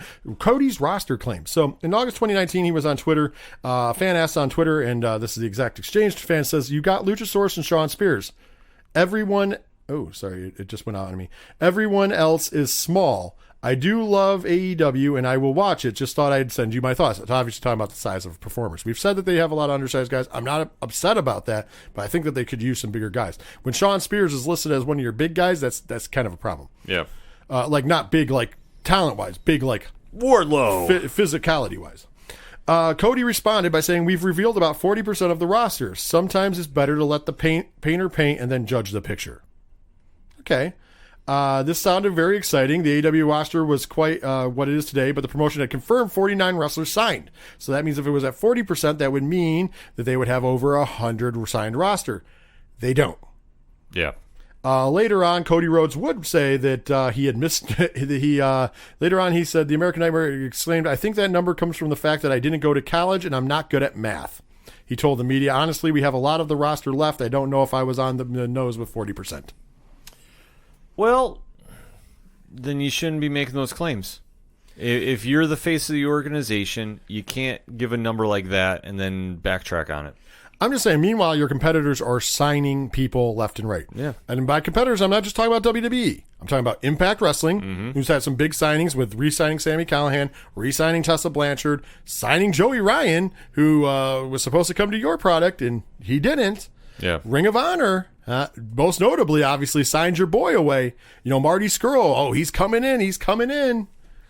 Yeah, where is he? Not so much. We're going to talk. That's coming up in a minute. Something about that as well that ties into that. But once again, signed with Ring of Honor, WWE. Your women's division, which is actually next on this list in a way, is kind of struggling, as most fans are pointing out. Even fans of your product are pointing that out. But yet WWE just signed Mercedes Martinez, who could have helped your women's division immensely. Not just as an in-ring performer, because she's phenomenal, but also because coaching some of the girls that could use a little bit of extra love as far as polishing them, if you will. Yeah. She's amazing. That's what she's there to do in WWE. She's a player coach. She's there to help polish some of the younger talent and also to, give her props. And it was a hell of an appearance at the Royal Rumble. Oh, it's huge. I marked out. I mean, I understand that some people don't know who she is, but I marked out. So. No, but the fact she got called up there that quick for the Rumble, that's huge amount of respect. And we just talked about this morning when we had breakfast. Why aren't you getting guys out of the Evolve system? Like, I understand that that's kind of WWE minors, if you will, but those guys aren't signed to WWE contracts. They're not signed to contracts at all. The fact that a guy like Austin Theory, who is a phenomenal worker and phenomenal, he's only going to get better. He's a young kid. He's 21, 22, I think. He's only going to get better. He's already carries himself like a star. He's going to be a fucking star in this business. Why did he sign with WWE? Why didn't you guys offer him money? Come on, man. Come on. And then the guys you are promised to sign, we talked about it earlier. Brian Cage maybe is signed. Brody Lee might be signing. Until we see him in the ring. Until I see him, I don't believe it, because you guys have promised us CM Punk, Marty Scurll, Joey Ryan. You've promised us a lot, and it's not happened. I mean, Jesus. You just think they're out of range of the 5G network? Maybe. So number 5 on their list was the Joshis, equaling WCW's cruiserweights. Remember, they were going to bring in Japanese Joshis, which we were very impressed with. I got to go back to the first couple pay-per-views when they had Joshi matches, the 6-woman Joshis on both of them, and we were all impressed with that match. What happened, man? I mean, Riho is your champion. You do bring in Shida and a couple of the girls, but they're not all wrestling Joshi. They're not. We don't have a bunch of Joshi wrestlers doing. Why is there not a spot on every other Dynamite, at least, where it's a Joshi versus Joshi match? An exciting tag or 6-way is a good way to get them over. Instead, you're putting them in the ring with. It's like putting a luchador in the ring with an American style wrestler. A lot of times you see things that are exposed because luchadors are notorious sloppy. Because down there, it's more about how glitzy the move looks, not how you land it, if you will. Like the selling, if you will. Same thing in the Joshi. It's kind of almost a similar thing. So when you're working in there with somebody like a Nyla Rose, who is a very strong style, American style wrestler, it doesn't look as good when you're missing and just grazing her and she's bumping for you. So the fans are like, eh. Yeah. And that's what's kind of throwing some things off. But when they're wrestling each other, it looks phenomenal. Why aren't we showcasing that more? There's no good excuse. You should be. And they promised that. Yeah. They promised it. Here's my favorite one, by the way. At number 4, no ridiculous storylines. Remember when Tony Khan said that we are not going to insult wrestling fans? We're not going to be like our competitor and have these horrible storylines that everybody complains about. And, give them credit. They've done good stuff with like Cody versus Jericho. I'll give them credit for that. Right now they're doing some good stuff with Omega and Paige and the Young Bucks. So they're doing some realistic storylines. I'll give them credit. However... and I'm going to add something to this. They pointed out, this is them. This is What Culture. You see the article, Ken. Yeah. You guys can look. He's got it up too. If you guys want to read it, go to What Culture on Facebook. The article's there, so I'm not just making this up. Their exact quote here is, the Dark Order's vignettes are immaculate, but dragged down by the rest of their presentation, with the goofy cult languishing from an ice-cold debut and that disastrous 18th of December angle. By the way, they're 18th December, they are British, so that's why they rate it that way. The Nightmare Collective spooky nonsense is the biggest blade on Dynamite at the moment. Chris Statlander, a tremendous wrestler, is playing an alien on national television. The Butcher and the Blade have become literal butchers using literal blades to hack meat in vignettes. None of these things has anything to do with wrestling or indeed sport, and while they vary in quality, they don't fit the product that was initially promised. This is all their words. I don't disagree with any of that. I'll even take it a step further. They ruined it on the first pay-per-view. Double or Nothing, the first technical AEW pay-per-view, because all in you can't count. Double or Nothing, they opened with the Battle Royal, and Glacier froze a wrestler on the top rope by spitting water on him. Yep. Yeah, that happened. No, just for their first debut, they backtracked on a lot of their stuff, and the fact that it goes back to what I've been preaching on here for a while. You don't have one figurehead running the show. You have too many executive vice presidents that are saying different things. They're not on a unified message to the media, to the fans. This is where it shows, because Tony was very adamant about no hokey storylines, and let alone you have the hot garbage that rivals the Lana Lashley Rusev angle, and that is the Nightmare Collective with Brandy Rhodes and whatever the fuck she is doing. By the way, we could say it would rival with their own cuck one, but they keep changing on that, because that would be the Kip Sabian. That's what I was going to say Ford, too. But Joey Janela, but that just is kind of gone away. Instead, we've got. Yeah, we'll get to that. I don't want to jump. Yeah. But anyways, there's a lot of goofiness going on, and we're going to call you for it. Of course, the reason why the 18th December was so disastrous, ladies and gentlemen, is because they assumed that Marty Scurll would be revealed. But That's things. So number 3 is free TV in the UK. Of course. I don't know why people overlook this. Of course, I think it's because we're in the States. But remember, we have the TNT deal here. They never made a deal in the UK. They couldn't come to terms. So the compromise is that you can pay X amount of dollars on fight.tv and watch the show every week if you want to see it on time. If not, you have to watch it literally in the middle of the night, I do believe. Yeah, it's something crazy like that. Some really crazy channel. So yeah. ITV, it says ITV now endeavor to upload Dynamite to their ITV hub streaming platform within 24 hours of it airing in the United States, though they regularly miss the mark. If you want to get it guaranteed, you have to pay for it on fight.tv. So stupid. I mean, I just can't believe that you're launching and you're going to be competition to World Wrestling Entertainment. And yeah, here it is, number 2. And I got to give them props. Focused Women's Wrestling. This is the thing that's become the most under fire in Twitter. The Twitter crowd has turned on AEW, not completely, but we noticed that there was some cracks in the foundation. Mm-hmm. This is another one that the media is going after him. But we figured it out a couple weeks ago when, man, there was a lot of judgment on the lack of respect in women's wrestling. You can turn on WWE, which, of course, on this show we always explain WWE is Raw and SmackDown. Right. And you see a women's card that main events pay-per-views and main events their shows at times. Very equal to the men's card, sometimes better. We've had some amazing feuds out of that. Mm-hmm. I mean, we know next week the main event of Raw is Becky Lynch versus Asuka again. Yeah. Which is fine that they're doing it again. That's a good match every time. Yeah, running back, it's cool. Keep running it back. But that's the main event of Raw next week. When's the last time a women's match main evented Dynamite? Hasn't. 12 episodes. Hasn't. So if it's important to you, why wouldn't it main event at least 1 out of 12? Because you haven't established enough stars in that division. Exactly. Secondly, you then compare it to their complete competitor, the one that I don't understand why people don't watch other than that it has the WWE stank on it, because it's better than AEW at doing what AEW claims that they want to do in every single way, and that's NXT. Mm-hmm. The NXT women's division is untouchable. That's right. I'll say it again. Untouchable.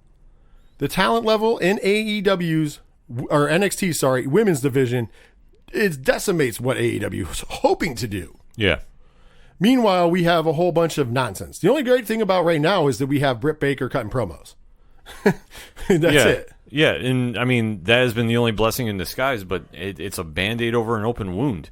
The fact that you touted that you were really going to make this a focal point, and you haven't, because you haven't got enough big stars to come there. Tessa Blanchard decided to re-up with Impact. If you added her to that mix, then maybe you could, and note I stress, could make an argument, but you didn't. You haven't added anybody. Statlander is a good up-and-coming wrestler, but I don't think it's connected with any fans yet. The gimmick's too out there.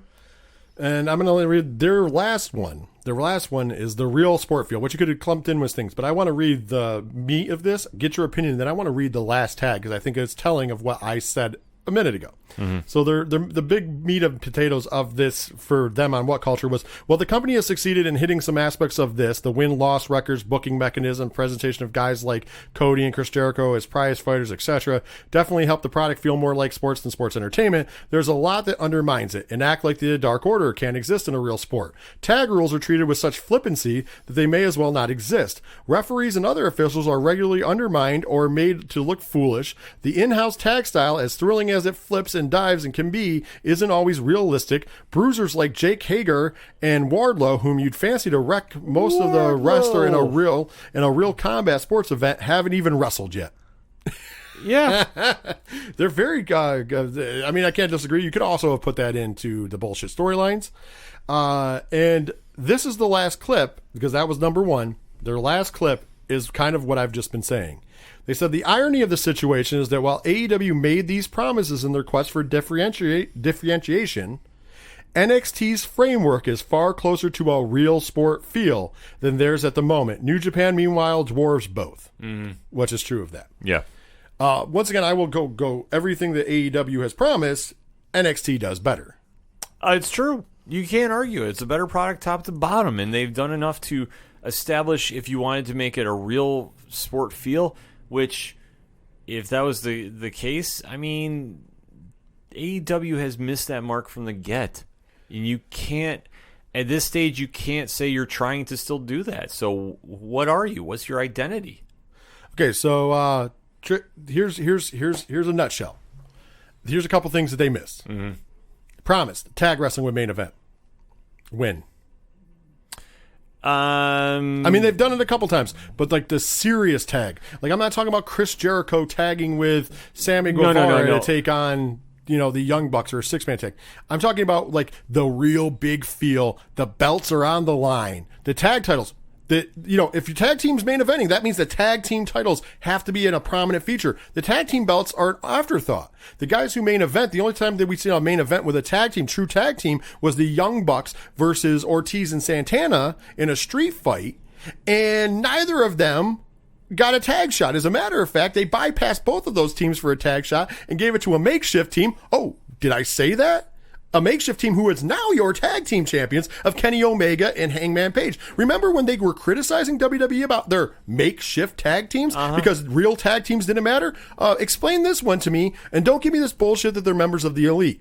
Do not give me that bullshit. They're both singles wrestlers. Hangman Page challenged and could have become your first champion, and Kenny has almost exclusively wrestled as singles wrestling until recently, with the exception of 6-man tags with the Young Bucks, who are the real Elite.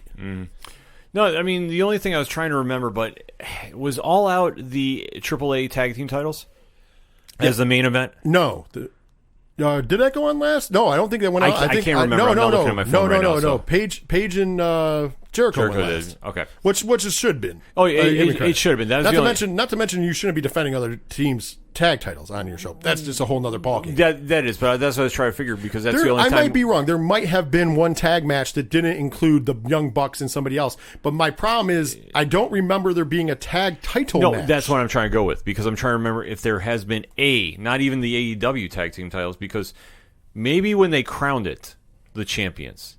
When it was SCU. It's so forgettable that I don't remember. Right, that's what I'm saying. Like, I'm just trying to backtrack and think, okay, maybe. If we're wrong, I apologize, but still, it's not a focal point. It's still the point of the matter. It's not a focal point as it should be. Right. The tag titles have not been treated like a main title. They have not been. No, they haven't been. No, I agree with you. I'm not doubting that. I'm just trying to sit there and think, because for all they've promised about making that relevant, they haven't. And you were touting that you have the greatest tag team division in all of professional wrestling, and you haven't done shit with it. Not to mention, once again, they were very critical of WWE and their makeshift tag teams. Yeah. Well, right now your tag champs are Kenny Omega and Adam Page. Guys, that's a makeshift team. And I know you can spew some bullshit. And it is working for storyline. I'm enjoying the storyline. I'm not shitting on that storyline. The storyline is fine. Yeah. I get it. But you can't be critical of something and then do the same thing and then go, you can't call us on it. That's part of storyline. Well, it's part of storyline in WWE too. And a lot of those teams have become teams long-term. Yeah. Cesaro and Sheamus come to mind. The Bar. Yep. They're probably the last real one that's gone and really done something. I mean, even now with the tag champs, if you say it's Seth Rollins and Buddy Murphy, I mean, there is a storyline. They are in the cult, if you will. Yeah. Rollins, Sethology. Sethology works a lot better. Sethology. It almost sounds like Scientology. Diesel's butthole somewhere is getting clinched. Yeah. So I'm just saying, that's one of my criticisms. The women's division and tag division, we were told were going to be major players, and they're not. You know where they are major players? Take a guess. NXT. Take a guess. It's not wrong. No. If you, all the haters out there, please tune into NXT once in a while and check out the tag division. I will implore you, maybe put AEW, and I don't even say for ratings. Actually, fuck it. If you're worried about ratings, if you don't have a Nielsen's box, it doesn't matter anyways.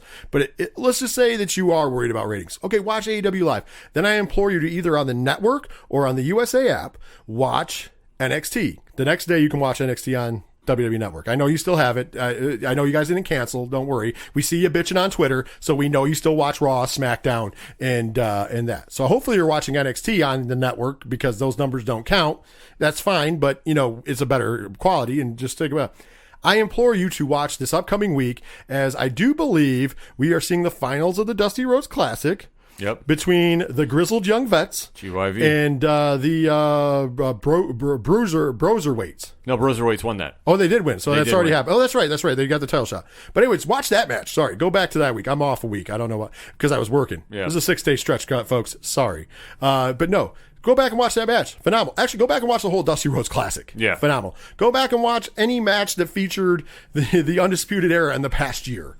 It doesn't matter. Insert team here. Go back even before that. Watch the matches with the War Raiders. Yeah. Them, the Street Profits, you can throw in anybody. No, I'll wait. Go back for you think that's new? How about when the Revival did mean something when they were facing DIY? Mm-hmm. By the way, for all you guys happy that the Revival may be coming to AEW, that's fine. They're a mediocre tag team. I said it. I don't care. The only time they've ever looked good, and we had this discussion at Super Bowl, I'm going to say it on air because I put my feelings on wax. I don't care, is when they fought DIY. But then again, who is that mostly on? Is that, and I'm not saying they can't work. They are good workers. But think about it. The only times that they were ever 5-star, I want to see them wrestle guys, was when they were going up against Ciampa and Gargano, who are two of the best at what they do. Mm-hmm. I'm pretty sure right now Gargano and Ciampa can wrestle a broom to a fucking 5-star match. Oh, yeah. So no offense. And maybe they'll go over and have great matches with the Young Bucks, because the Young Bucks the same. But there's other tags in that division. Then maybe not the same. Can you do it with them? Can you have those matches with SCU? Not saying anything bad against SCU, because they're a great team. But they're not able to make everybody look like $1 million. Or how about Jurassic Express? Or how about Best Friends? There you go. And not saying anything bad about those teams. No, I like all of those guys. Yeah. I like all of those teams. I like all of those guys. Don't get me wrong. Don't take that the wrong way. And don't take Ken the wrong way. Yeah. We like those guys. I'm just saying, can you have those matches with them when you're not wrestling the top tier talent? The Young Bucks can put anybody over because they're the fucking Young Bucks. The Lucha Bros can put anybody over. They want to. They're like Brock Lesnar. They have to want to. Yeah. Because they're the Lucha Bros. For the most part, SCU is pretty good at it too, because those guys are vets like a motherfucker. Mm-hmm. But younger teams like Jurassic Express, maybe not so much. I mean, the Best Friends a little bit, because obviously they're vets. But like Jurassic Express, that's a true test. It's not a test to go up against, the Young Bucks. And if DIY makes you look like $1 million, that's where it's at, man. I'm just saying, that's my only belief in them. Sorry. No, you're not wrong. Sorry. So getting excited about them possibly coming, get excited. It is a big sign. It would be the only big signing from WWE that you ever had. However, I don't think that that's your answer. That's not going to make your tag division the greatest tag division ever, because you're still looking at NXT's tag division that has so much depth that as guys move up, they still have guys to fill in. Think about how many teams that they moved up and they're like, oh, that's the end of their tag division. And then because think about it, before DIY, there was the Ascension. I understand on the main roster, they didn't do shit. And I argue that the Ascension should get hired, that AEW should hire them. There's big guys, that's somebody they don't have, and they're actually really good in the ring when you let them be them. They fucked them up on Raw and SmackDown. Yeah. They absolutely did. But think about it. When the Ascension left, they went, oh man, who's going to take over for the Ascension? Then DIY came in and the Revival came in. Oh man, those matches are good. Both those teams are, one team went up, one team split up and became, singles wrestlers. What's going to happen to the division now? And then we got the influx of Undisputed Era, the War Raiders, the Street Profits, and there was more. And I'm going to tell you what, guys, if any of these guys go up now, there's more in the wings. They're waiting. They're chopping at the bit to show the world what they can do. Yeah. I mean, look at NXT UK. If you don't even believe NXT, the one thing Dusty Rhodes did that showed Gallus is real, Imperium is real. Oh, Imperium's the grizzled young vets, super fucking real. Yeah. Even Flash Morgan and what's his name? Mark Andrews. Yeah, guys. Mustache they're real. Mountain. Mustache Mountain? Man. Best match of the year so far, Mustache Mountain versus DIY. Bar none. That match is phenomenal. Yeah. They're doing the things you said you're going to do. But I got to end on one last note. and it's going to be the sticking point. Sorry, I didn't forget, Tony Khan. What about that health care for all, baby? When are a guy's going to get health care? And I'm not talking about the 52 executives you have to get them office health care. I'm talking about my boys down here, what is it, Private Party. Where's their health care?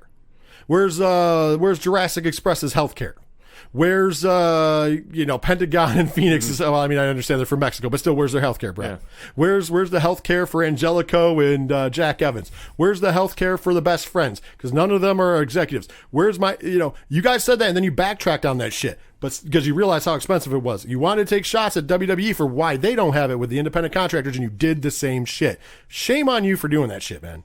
And this is why I'll call you on your bullshit. And this is why I'm glad that finally somebody out there named What Culture, give them craps, I'll give them a little clapskis, are calling you on it, because you have to be called on it.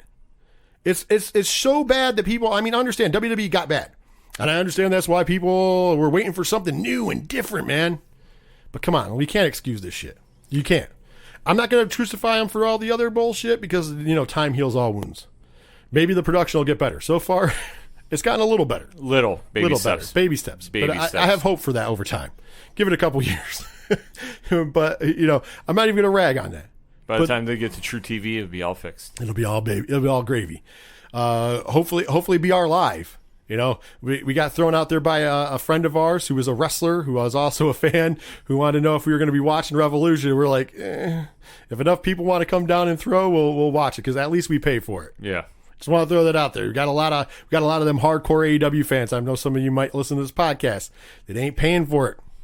Pay for it. If you believe in it, man, open that wallet up. Yeah. You only got 4 a year. It's only $200. I mean, in comparison, you could pay $120 over a 12-month period and WWE Network it. But, you guys are all gun-ho. Cancel that WWE Network subscription. You only have to come up with $80 more. But hopefully BR Live works this time, because I'm tired of paying $50 for BR Live to shit on me. And I've done it on multiple devices, and the internet was working just fine, because we were playing on a Roku, an outdated Roku. We were playing the Evolve show on the network that didn't skip once. At the same time, we were playing Fight for the Fallen. Yep. And BR Live had nothing but buffering issues, and the network ran perfectly fine. And mind you, we were playing BR Live on a Fire Stick, a new Fire Stick. Yeah. We weren't even on a used Fire Stick. No excuses. None. Man, ESPN Plus almost treated us like that during the McGregor fight. They treated us they got us dirty, bro. Yeah, they got us dirty. They got us BR lifestyle. They could not handle all the influx for the counter. Yeah. Well, with that's enough ragging on it. I know we had a mostly positive show, but I got to be honest, and it's not even a negative.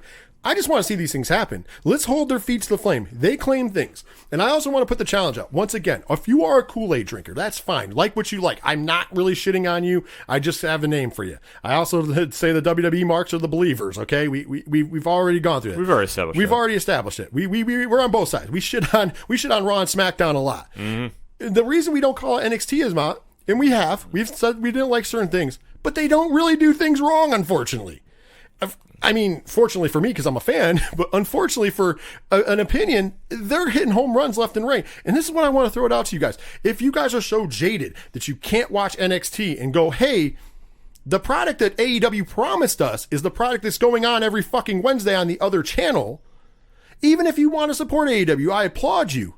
At least check out NXT. Yeah. And make it known that, hey, and I'm challenging you guys, watch an episode of NXT, any episode. And if you can tell me that any episode of Dynamite is better than other than tape delayed highlight reel shows for NXT, let me know. Because I would like to have that conversation. You can take your best episode of Dynamite, pick your best episode, and I can pick an episode at random of NXT, and I promise you it is better wrestling action. I have no problem with discussing that. You can pick the worst episode of NXT since it's been on USA. And I guarantee it's better wrestling action. Yeah. They opened with a better opening match. They finished with a better main event. And the filler was good. Go ahead. Let's challenge this up. Let's challenge it up. As a matter of fact, I'll put that challenge to Ken. Ken, go on your homework this week. Find me the best AEW. I'll look too. But we'll agree on it. We're going to find the best AEW show we can.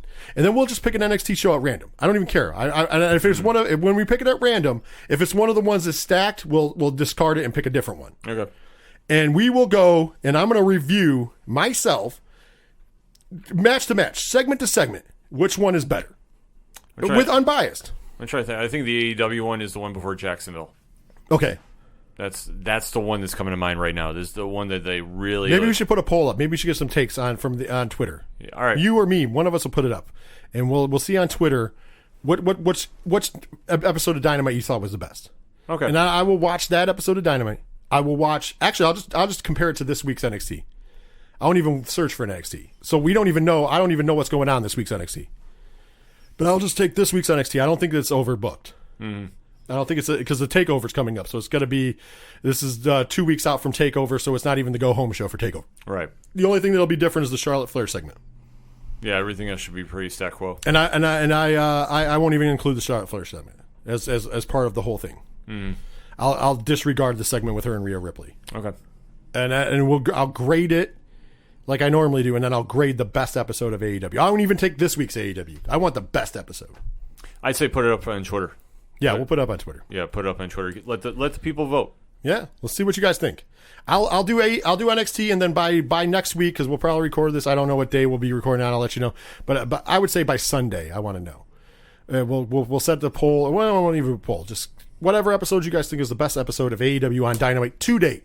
I'm going to watch it back. I'll find it, watch it back. I will grade it fairly. I promise. I will give you reasons why. And then I will give you reasons why I graded NXT. I'm a pretty good fair grader. I for the most part, I am.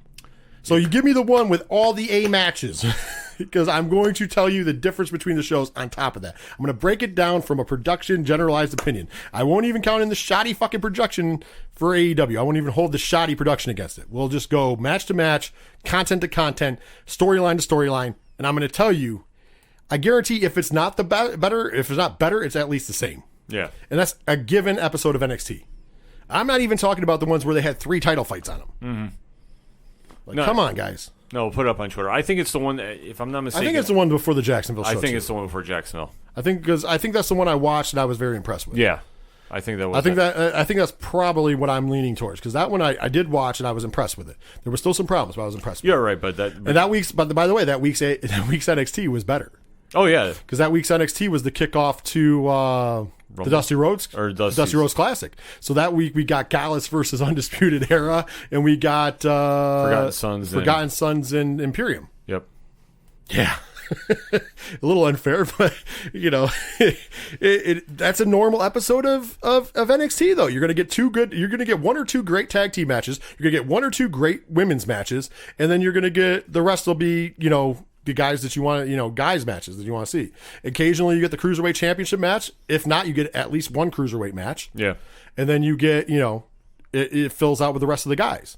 It fills out with something that Keith Lee's in, or something that Roddy Strong's in, something Adam Cole's in, something Tommaso Ciampa's in, something that the Bruiserweight's in, something that Gargano is now in, or Finn Balor is in, Cameron Grimes. Like there's a list goes on and on. It doesn't matter. That's the filler in between. But there's usually 2 women's matches, and even their weak women's matches are better than anything that AEW puts on. Mm.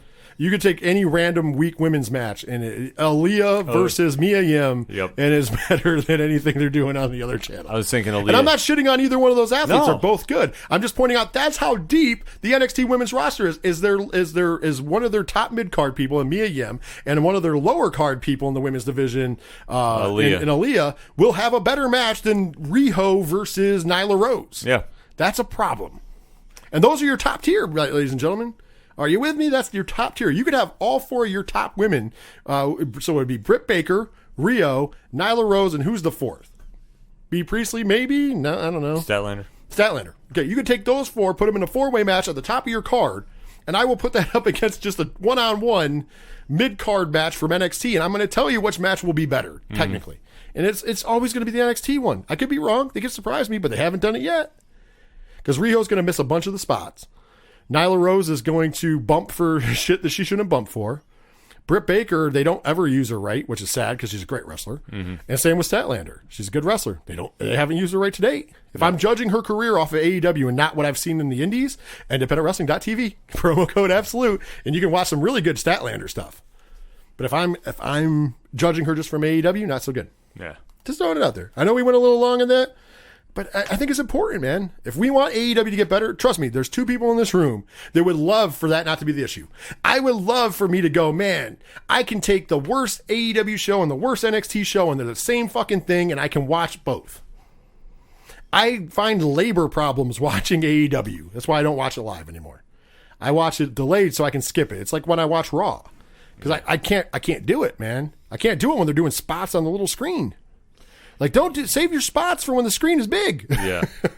Come on, guys. Yeah. Although I do applaud Sammy Guevara.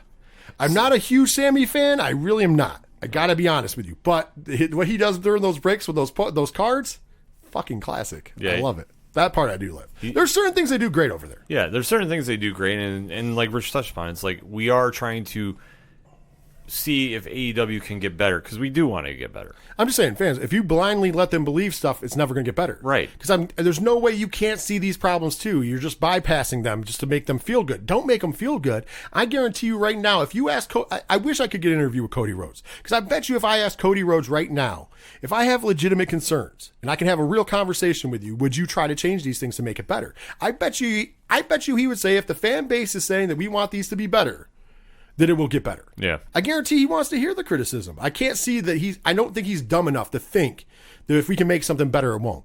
Because, I mean, but then again, maybe not, because Kenny Omega just defended their women's division and nothing has changed. Yeah. But that's not on Cody, though. No. I wonder if the difference is getting in Cody's ear or Chris Jericho's ear. But then again, Chris Jericho has also said the women's division is shit. Yeah. Very public about it. He's also said the tag division was shit. I mean, this is coming from Chris Jericho, your top star. Right. So AEW depends. Like I said, they need one captain to steer that ship. They don't need 5. They need 2. Yeah. Tony Khan, you be the captain, and have your co-captain be Chris Jericho, and just do what he tells you to do. Yeah. There's nobody who knows more about the wrestling business in that locker room, obviously, than him. Mm-hmm. Don't buy the hype that just because he's the Sonny Cody Rhodes, that Cody Rhodes knows what the fuck he's doing. Yeah. Or hire outside. Hire somebody like a Bully Ray that'll make your TV better. Hire somebody like an Eric Bischoff. We talked about it this morning at breakfast. I don't know if he wants that job, but if he does, hire him. Yeah. He caught lightning in the bottle once for 83 weeks. He could do it again with talent. But that's got to mean you got to buy the talent, because I'm telling you, that's what he's going to tell you. We need more talent. Yeah. We can't just keep developing. Like, you guys keep saying we got to develop. You've had 12 weeks to develop some of these guys. Actually, we've had almost a year. Yeah. Because we have to count. We actually have to count almost a year, because we have to count from Double or Nothing, because you've done nothing but run YouTube shows too to develop people. Mm-hmm. Okay, so you've tried to develop these guys before television, and then you've had 12 weeks of television. If somebody's not getting over at this point, and I'm not saying that maybe you're doing a slow burn, then you got to go to the drawing board. How does Joey Janela be the talk of the town as an independent wrestler, and you see videos of him all over the place, but since he's been in your company, you haven't used him for shit? Yeah. I don't get it. Like, he was getting himself over. You can't borrow that? Penelope Ford is a decent in-ring performer, and we have not seen her other than this intergender match. Oh, there's another one. You promised us that there would be no intergender wrestling, and I'm not against intergender wrestling, but you made that promise, and we're going to see it on Dark. Now, mind you, I've heard the match was good. Yeah. I mean, it's Omega and Riho versus Sabin and Penelope Ford. This is the first time, other than a 4-way match way back in the beginning, that we've seen Penelope Ford in the ring. So you're paying her essentially to be a valet. Yeah. When she can wrestle, guys, put her in the fucking ring. It does make a lot of sense. I say it every week, too. Sonny Kiss, that's my boy. Put him in the fucking ring. Yeah. I don't care if Standards and Practices has an issue. Let him have an issue. Put him in the ring. He's talented. He's charismatic. People will fucking watch. Be a smart thing to do, but then again, I was wrong, actually. I was just thinking about Private Party did main event. Private Party was that was recent. That was last week. No, before the cruise. Whatever. It was one of the weeks. Yeah. Because it was last week. It was last Wednesday. When they got back from the cruise. When they got back from the cruise. Because they were talking about him being the Elite this week. Oh. Sorry, that's why I forgot, because I didn't watch it because I was at work. That's why I didn't watch NXT last week until later on, because I was at work, if you remember. Yeah, no. Just thinking about that. Yeah, I flipped over NXT, so I actually forgot who main evented. Yeah, remember, that's why I also forgot about the finals, because I was at work, so I watched it on delay. Yeah. So then I forget about stuff. It's been a long time. I've had 6 straight days at work, man. You guys, this is my first day off. Anyways, so you got to forgive me. So, Ken, we've ran long, as we always do, but you know what? We hope we gave you the best information possible. Ken, tell these guys how to find the Ocho Duro Parlay Hour and what you guys might be talking about this week. All right, so let's see. OchoDuroParlayHour.com is where you find everything that is the ODPH, from the Parlay Points commentary blog section to the ODPH directory, which we have to give a shout out to our guy Tom from Off the Cuff Gaming. He just got over 100 YouTube subscribers to his page. He's doing a big thing today as we're recording.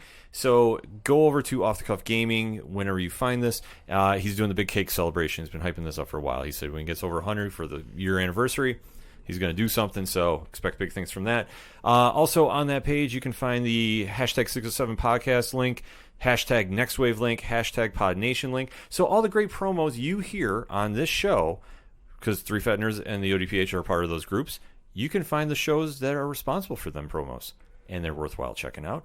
And you can also check out the music section on the ODPH webpage, where you can find out about bands such as Second Suitor. We just had Tyler on, and that was a great episode. He wants to come on the wrestling show. Oh, we'll have him on. I also hear that he has a song we might have to play on the wrestling show eventually that they're releasing. Yeah, we got to hear the rough version of One Wing Angel. And it is. I'll let you guess from a wrestling fan what that's about. Yeah, it's pretty amazing. I got it. I hope we get him on the show and we have a more polished one, so that way we can play it and send it to the masses. Oh yes, he said he definitely wants to come on. He's a big New Japan Pro Wrestling mark, so we will talk New Japan when he's on then. Oh yeah, because during the show he was mentioning his struggles about getting New Japan. So Rich was actually hooking him up with a link. So he was very, very excited about that. So that episode is out right now.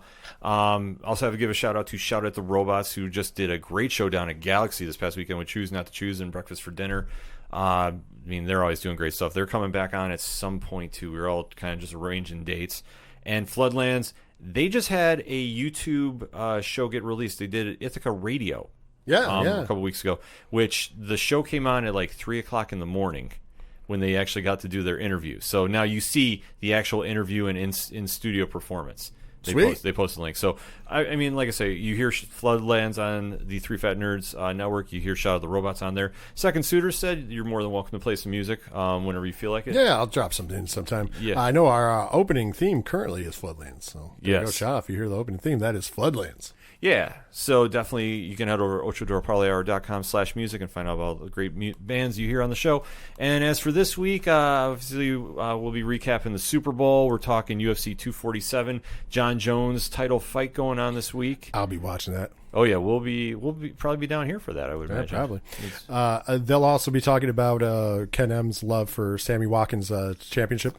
Yeah, former Buffalo Bill winning a title somewhere else. I've been down this road before. Don't like it at all. But my bet that I won at the casino, I am definitely happy about, and that's why I'm trying to focus all my chi about. And I mean, what else are we talking about? Birds of Prey coming out this Thursday as we're recording, and Lock and Key. Now, Rich, do you know about that show? No. So here's a little fun fact: Netflix has the IDW adaptation coming to their show or their streaming service this week. It is written by one Joe Hill. Ooh. Now, who is Joe Hill? The son of legendary writer Stephen King. Yes. So the adaptation is coming to Netflix this weekend. We're going to be doing a little preview of it. The trailer is out now. It looks fucking awesome. Oh, man. The stuff he's been doing lately, he did. He wrote and directed an episode of Creepshow on Shudder. It was super phenomenal. Like, he's doing some good stuff, and he's actually getting a lot of adaptations and work. He's definitely following the footsteps of his dad. We talk about him on Horror Zone 607 quite a bit. Yeah, so we're going to just kind of dive into our expectations and what's going on with Netflix now, because they're re-upping their comic line with some stuff coming out. So that'll be all out this week. So ochadoroparlayhour.com for more information on that. And of course, if you want to join the conversation, you want to talk about the wrestling show or the Three Fat Nerds flagship show, do that over on Facebook, Three Fat Nerds Podcast. Go ahead and like and share that page as well. Follow us on Twitter and Instagram at Three Fat Nerds Pod. For the wrestling show, you always use the hashtag 3FNW so we know you're talking about us. And of course, you can find us at 8122productions.com. You can find all that we do. That's Three Fat Nerds, the wrestling show, and Horror Zone 607. You also can see what we're up to. Of course, we got BroomCon coming up on May 2nd and 3rd right here in Binghamton, New York at the SUNY Broom Ice Rink. For ticket information, if you'd like to go to the event, broomcon.com. Also, if you would like to be a vendor, which those spaces are filling up super fast, or sponsor of the event, also go to broomcon.com for that information. We'll be doing a free ticket giveaway on Three Fat Nerds and also on ODPH very soon. Yep. We're coming up with those ideas. So also, We have, of course, we have our sponsors, Dragon Master Games, who provides our room, and others. And, of course, we also have a link to a bunch of the different artists and stuff. Shout out to Robots, Floodlands. Thank you guys so much. The Foss Fiends from Melbourne, Australia. Check those guys out as well. And everything else you see on here. Ocho Duro Parlay Hour actually has one. I guess I'm going to start tomorrow. I think I'm going to start sprucing up the website. I've had a lot of time. Super Bowl season when you're in retail, and in the retail sector that has to do with the Super Bowl. Yes, I'm coming down from that, so I have time now. Thankfully, coming into it was a little hairy carry. Coming off of the new year into that, a lot of hairy carriness. With that, also, if you want to support the show, hook us up with, money. Trust me, all the money does come to this show. We didn't want to break the bank. We have 2 tiers, a $1 and a $3 a month tier. You can pick either one. You get a ton of extra bonus content. Today, we talked about, in the break segments, we talked about Brock and Riddle update. We talked a little bit about Hulk Hogan losing his fucking mind. And, of course, Mauro Ranallo and Corey Graves update as well. Those were in the break segments. Every week, we add extra segments for that on this show. Plus, you get the opening segment where actually we broke down some Star Wars and stuff in the beginning of this, just talking shop. And then, of course, we also have on the Three Fat Nerds side of thing, on the actual flagship show, you get to hear the stuff that's too hot to air that Diesel talks about in the break, because he pumps the brakes and gets it in there, because obviously banned. Of course, that's also where Love is Scary lives. Allegedly, I'm trying to maybe record that this weekend. I'm trying to record a couple episodes this weekend. See, here's the thing. I would love to promote on the ODPH directory about Love is Scary. On OchoDuroParlayHour.com, you can find the ODPH directory, like I said, and we have the links for 3FN, we have Horror Zone, we have 8122 Productions. I can't even... We can put the Patreon link up there at least. I might just throw the Patreon link and say, this is all I can talk about. Love is Scary lives here. This is all we could say without a paywall. That's all I'm going to say, because I'd love to go into where Derek is deep diving. The pool water is deep, folks. You go down that water hole, you might not come back out, but you'll be enlightened, you'll be entertained, and you'll come back out, but you might have a friend that you might not want. Yeah. Like, I can't go into words on air about how amazing the content is. Derek is an artiste, and the picture he is painting, Dr. Drew is not ready. Yeah. Hashtag fuck Dr. Drew is his thing going forward. So yeah, once again, for as low as $12 a year, you can help support the podcast, which is awesome, and also you get a bunch of bonus content. That is patreon.com/8122 Productions. Trust me, we're putting a lot of work in there, and I'm going to be touching up some of the things over there that you get for bonus. Wow, with that being said, it was a great week of podcasting there. We had a lot to talk about. At first, I was kind of nervous that it was going to be a slow week, but turns out not so much. Yeah, no. That damn article. Last minute. Well, that's the thing about it. When people are catching on and they're just being fans and saying, you promised us one thing, you didn't deliver, now fix it. I mean, it kind of speaks for itself. Yeah. Well, with that, I hope you guys had a good listen. We will be here next week at some point, Juncture. As you know, the dates got bobbled up with work and stuff, but we always come to you with the best wrestling action. Maybe if we can nail down a guest here in the future. Once again, it's been carry with retail. So now that I have a more tentative schedule, I think we'll be able to nail down some guests. And with that, for Ken M and myself, thank you guys for listening. And I only have one thing left to say. I have spoken.